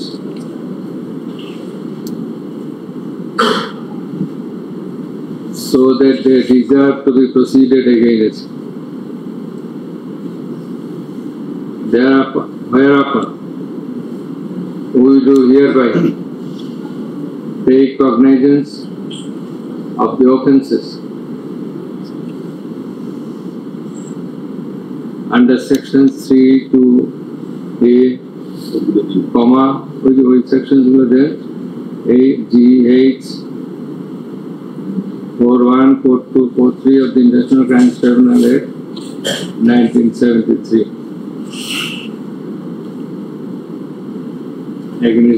against all the three accused. Full stop. Number 4. That the case be registered and numbered as ICTBD case. Next second. Let warrant of arrest be issued afresh against accused Sheikh Hasina and Asaduজ্জামান Khan Kamal, fixing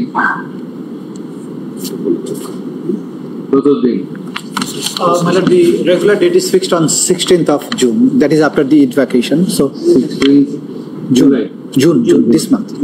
Fixing 16/6/2025 for execution report, for appearance of the accused, absconding accused, and also for protection of the accused in custody. Yes. Next, let a copy of this order. Let the warrant of arrest, inclusive of a copy of this order, be transmitted to the Inspector General of Police for doing the needful for causing arrest of the accused, absconding accused, for causing arrest of the absconding accused at his end. Next, the registrar will do the needful. Much obliged. Assembly appear for application.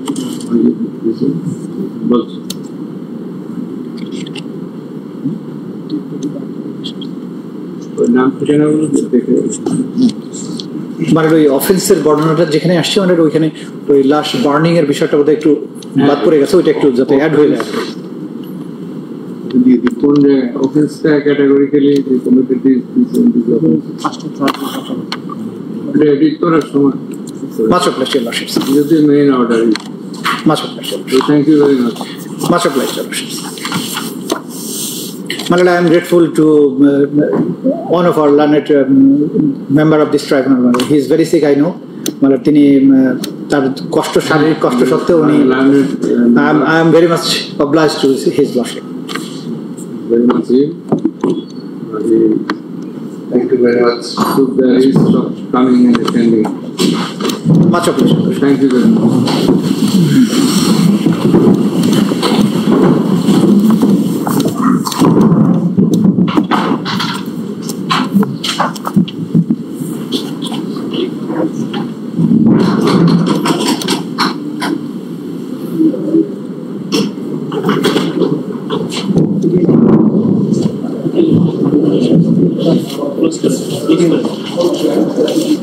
Close.